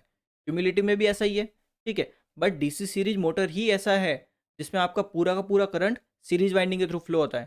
तो यानी कि मैग्नेटिक फील्ड बहुत स्ट्रांग बनती है। तो उस वजह से हमें क्या मिलता है, बहुत स्टार्टिंग टॉर्क बहुत हाई मिलता है, because torque is directly proportional to flux into armature current. ठीक है, तो यहाँ से सिंपल देख सकते हो, torque is proportional to flux into armature current. ठीक है, क्या तक क्लियर है आपका? आपका simple B option correct answer. Flywheel is normally fitted to, flywheel क्या होता है देखो, फ्लाईव्हील मतलब एक पंखा मान लो, ठीक है, व्हील मतलब एक चरखा, ठीक है, एक कोई चरखा है वो आपका हवा से चल रहा है, सीधी बात ये, ठीक है। तो अगर देखो हवा तो आपकी कोई फिक्स होती नहीं, कभी तेज चल सकती है कभी धीरे चल सकती है, ठीक है। तो तेज चलेगी तो वो हो गया ज़्यादा हैवी लोड, ठीक है, हैवी लोड हो गया। अगर कम धीरे चलेगी हवा तो वो लो लोड हो गया, ठीक है। तो इस केस में आप क्या समझ रहे हो कि लोड आपका वेरी हो रहा है इस केस में। लोड में क्या है, फ्लक्चुएशंस है, कांस्टेंट लोड नहीं आपका, ठीक है ना। तो देखो डीसी सीरीज मोटर तो वहाँ यूज करोगे जहाँ आपको स्टार्टिंग टॉर्क बहुत ज़्यादा चाहिए, ठीक है। सिंपली क्या बोल सकते हो, ट्रेन में यूज होता है इलेक्ट्रिक ट्रैक्शन, ठीक है, क्रेन्स वगैरह, क्रेन कितनी हैवी होती है, ठीक है, उसको उठाने के लिए बहुत ज़्यादा चाहिए होता है, तो टॉर्क हमारा बहुत हाई होता है डीसी सीरीज मोटर में, ठीक है। डीसी जब शंट की बात करते हो तो डीसी शंट आपकी, ठीक है, ये सारी मैं मोटर की बात कर रहा हूँ, जनरेटर की बात नहीं कर रहा, ठीक है। डीसी शंट मोटर जो होती है ये आपकी होती है कांस्टेंट स्पीड के लिए, जहाँ पे आपको स्पीड कांस्टेंट चाहिए, ठीक है, वहाँ पे आप क्या यूज़ करोगे, डीसी शंट मोटर। क्लियर है चीज़। एंड देखो डिफरेंशियल जो होती है ये आपकी यूज़ नहीं होती, ठीक है, बिकॉज हमें पता है देखो इसमें स्पीड जो होती है वो ऑलमोस्ट कांस्टेंट तो मिलती है, बट इसका टॉर्क आपका बहुत कम होता है, ठीक है, टॉर्क आपका लो होता है, इसलिए ये यूज़ नहीं करते हम। एंड इसमें देखो मैंने आपको बताया भी था कि रन अवे की प्रॉब्लम हो जाती है, ठीक है। एंड लास्ट आपकी आती है देखो क्यूमुलेटिवली कंपाउंड, या फिर बोल सकते हो सिंपल कंपाउंड, बिकॉज जो कंपाउंड मोटर होती है उसमें हम डिफरेंशियल यूज़ नहीं करते, ठीक है, क्यूमुलेटिव ही यूज़ करते हैं। देखो क्यूमुलेटिव को आप फ्लक्चुएटिंग लोड के लिए यूज करते हो, ठीक है, जहाँ पे आपके लोड में फ्लक्चुएशंस होते हैं वहाँ पे आप इसको यूज़ करते हो, ठीक है। जैसे अभी बताइए फ्लाई व्हील क्या है, एक फ्लक्चुएटिंग लोड है, यानी कि जो हवा है, ठीक है, जो आपकी आएगी वो कभी तेज आएगी कभी धीरे आएगी, ठीक है। तो कभी मोटर ज़्यादा लोड लेगी कभी कम लोड लेगी, तो लोड कंटिन्यूसली फ्लक्चुएट होगा, ठीक है। और ये कोई कांस्टेंट स्पीड भी नहीं है इसकी, ठीक है, कभी पंखा तेज चलेगा हवा तेज आएगी तो, कभी हवा धीरे होगी तो पंखा धीरे चलेगा। क्लियर चीज़ है। तो अगर ये सिंपल क्या हो रहा है, फ्लक्चुएशन हो रहा है और स्पीड भी कांस्टेंट नहीं है, इसके लिए हम क्या यूज़ करते हैं, simply cumulatively compound motor. If the armature of a DC motor is supplied from a constant current source and it's filled from a constant voltage source, then the speed characteristic torque speed characteristic of the motor will। तो देखो इसने ये नहीं बताया कि कौन सी motor है, ठीक है, डीसी सीरीज है या फिर डीसी शंट है, कुछ मेंशन नहीं किया, बट इतना बोला इसने कि हम क्या कर रहे हैं, कांस्टेंट करंट सोर्स है, तो इसका मतलब ये हो गया कि हमारा जो करंट जो हम दे रहे हैं, ठीक है, इनपुट में जो करंट दे रहे हैं ये हमारा कांस्टेंट है, यानी फिक्स है, इसमें कोई चेंज नहीं हो रहा, ठीक है। तो देखो आप अगर डीसी सीरीज मोटर मानते हो इसको, डीसी सीरीज मोटर, तो डीसी सीरीज मोटर में आपका जो फ्लक्स रहता है ये सीधा प्रोपोर्शनल रहता है आपके करंट के, ठीक है, जो भी इनपुट करंट दे रहे हो उसी की तो प्रोपोर्शनल रहता है, बिकॉज जो इनपुट करंट होता है वही आर्मेचर करंट होता है और वही सीरीज वाइंडिंग के थ्रू फ्लो होता है, सेम बोल सकते हैं, ठीक है। तो यहाँ पे अगर करंट कांस्टेंट है तो डीसी सीरीज मोटर में हमारा फ्लक्स तो कांस्टेंट हो गया, ठीक है, फ्लक्स हमारा कांस्टेंट हो गया, ठीक है। तो अगर अब टॉर्क देखते हैं, ठीक है, देयरफॉर जो टॉर्क होता है, टॉर्क आपका प्रोपोर्शनल रहता है फ्लक्स इनटू आपके करंट के, आर्मेचर करंट, ठीक है। और डीसी सीरीज मोटर में जो आप सप्लाई करंट देते हो वही आपका होता है आर्मेचर करंट, ठीक है, वही आपका होता है सीरीज वाइंडिंग के थ्रू करंट, ठीक है। सिंस करंट भी कांस्टेंट है एंड फ्लक्स भी कांस्टेंट है तो टॉर्क यहाँ से हमें क्या मिल गया, कांस्टेंट, यानी टॉर्क हमारा इस केस में हो जाएगा कांस्टेंट, ठीक है। तो ये तो हमने मान लिया कि डीसी सीरीज मोटर है। चलो एक बार शंट भी देख लेते हैं। देखो इस केस में जो आपका फील्ड करंट रहता है, ठीक है, फील्ड करंट ये आपका क्या रहेगा, सिंपल जो भी वोल्टेज है डिवाइडेड बाय जो भी आपका फील्ड का रेजिस्टेंस है, ठीक है। तो इसने सिंपल बोल दिया है क्वेश्चन में, field form a constant voltage source, यानी जो आपकी फील्ड है ना उसके अक्रॉस जो वोल्टेज है वो एकदम कांस्टेंट वोल्टेज है, ठीक है, एक तरह से वोल्टेज सोर्स की तरह काम कर रहा है, एक फिक्स वोल्टेज है उसके अक्रॉस। तो वोल्टेज आपका फिक्स है, आरएफ आपका फिक्स रहता है, तो फील्ड करंट आपका क्या हो गया, फिक्स हो गया, फील्ड करंट आपका हो गया फिक्स। यहाँ तक ठीक है। अगर फील्ड करंट आपका फिक्स हो गया तो इसका मतलब क्या हो गया, फ्लक्स आपका फिक्स हो गया यानी कांस्टेंट हो गया, ठीक है, बिकॉज फील्ड करंट पे ही तो डिपेंड करता है आपका फ्लक्स, तो फ्लक्स आपका कांस्टेंट हो गया यहाँ पे। एंड देखो ये भी मैंने आपको बता रखा है कि शंट मशीन में आईएफ आपका स्मॉल होता है, ठीक है, इसलिए हम इसको नेगलेक्ट करते हैं, ठीक है, इसको हम नेगलेक्ट करते हैं। तो इसकी वजह से क्या होता है, देखो नेगलेक्ट करेंगे तो क्या होगा, देयरफॉर यहाँ पे आपका जो इनपुट करंट है वो अप्रॉक्सीमेट हम किसके, आर्मेचर करंट के बराबर लेके चलते हैं, ठीक है, ये बहुत बार मैं आपको बता चुका हूँ, ठीक है ना। तो यहाँ से आप अगर अब टॉर्क का रिलेशन निकालते हो, torque is proportional to armature current into flux, ठीक है, फ्लक्स आपका कांस्टेंट, आर्मेचर करंट आपका देख लो सप्लाई करंट ही है, ठीक है, सप्लाई कहाँ से दे रहे, कांस्टेंट करंट सोर्स से, तो ये भी आपका कांस्टेंट, तो टॉर्क आपका हो गया कांस्टेंट। तो चाहे आप सीरीज से समझो या फिर आप शंट से समझो, ठीक है, दोनों ही केस में आपका टॉर्क क्या रह रहा है, कांस्टेंट रह रहा है। तो टॉर्क कांस्टेंट है तो कौन सा ऑप्शन हो सकता है, देखो इसमें आपका टॉर्क बढ़ रहा है, ठीक है, स्पीड कांस्टेंट है इसमें, तो ये गलत हो गया, इसमें आपका टॉर्क भी बढ़ रहा है स्पीड भी बढ़ रही है, इसमें आपका टॉर्क देखो डिक्रीज बेसिकली बढ़ ही रहा है, ठीक है, यहाँ से स्पीड आपकी डिक्रीज हो रही है, टॉर्क आपका बढ़ रहा है, ये भी गलत। इस पॉइंट में देखो टॉर्क आपका कांस्टेंट है, एकदम देखो एकदम स्ट्रेट लाइन है, टॉर्क आपका बिल्कुल भी चेंज नहीं हो रहा, ठीक है, टॉर्क कांस्टेंट है, तो आपका B option correct answer. An electric motor with constant output power will have a torque speed characteristic in the form of, यानी कांस्टेंट आउटपुट पावर है, ठीक है। तो देखो जो टॉर्क होता है, सिंपल टॉर्क का रिलेशन लिखो, देखो टॉर्क इक्वल्स टू जो भी आपकी डेवलप पावर है या फिर आउटपुट पावर है, ठीक है, जिसको लिखते हैं ई बी इंटू आई है डिवाइडेड बाय आपकी जो भी एंगुलर स्पीड है, ऐसे लिखते हैं। तो यहाँ से अगर मैं देखो आउटपुट पावर को निकालना चाहता हूँ, आउटपुट पावर क्या आएगी, टॉर्क इंटू मेरा ओमेगा, ओमेगा यहाँ पे मेरी एंगुलर स्पीड, ठीक है ना। अब देखो आउटपुट पावर मेरी यहाँ पे क्या है, कांस्टेंट है, ये मेरी है कांस्टेंट, ठीक है, कांस्टेंट। तो यहाँ से ये कांस्टेंट है, तो इसको मैं मान लेता हूँ के, ठीक है, ये मेरा कांस्टेंट है कोई भी, क्लियर है। तो यहाँ से ये मेरा आ गया टी ओमेगा, ठीक है। तो यहाँ से अगर मैं सिंपल रिलेशन निकालता हूँ, तो टॉर्क इज इक्वल्स टू के अपॉन ओमेगा। तो रिलेशन क्या निकल रहा है, इन्वर्स रिलेशन निकल रहा है ना, यानी कि आपका जो टॉर्क है ये इन्वर्सली प्रोपोर्शनल है एंगुलर स्पीड के, या फिर बोल सकते हो स्पीड के। सिंपल ये वाली ऐसा अगर रिलेशन होता है तो कौन सी कैरेक्टरिस्टिक बनती है, रेक्टेंगुलर हाइपरबोला, ठीक है, यानी कि आपका D option correct answer. DC series motor fed from a rated supply voltage is overloaded and its magnetic circuit is saturated. The torque speed characteristic of this motor will be approximately represented by which curve of the given figure.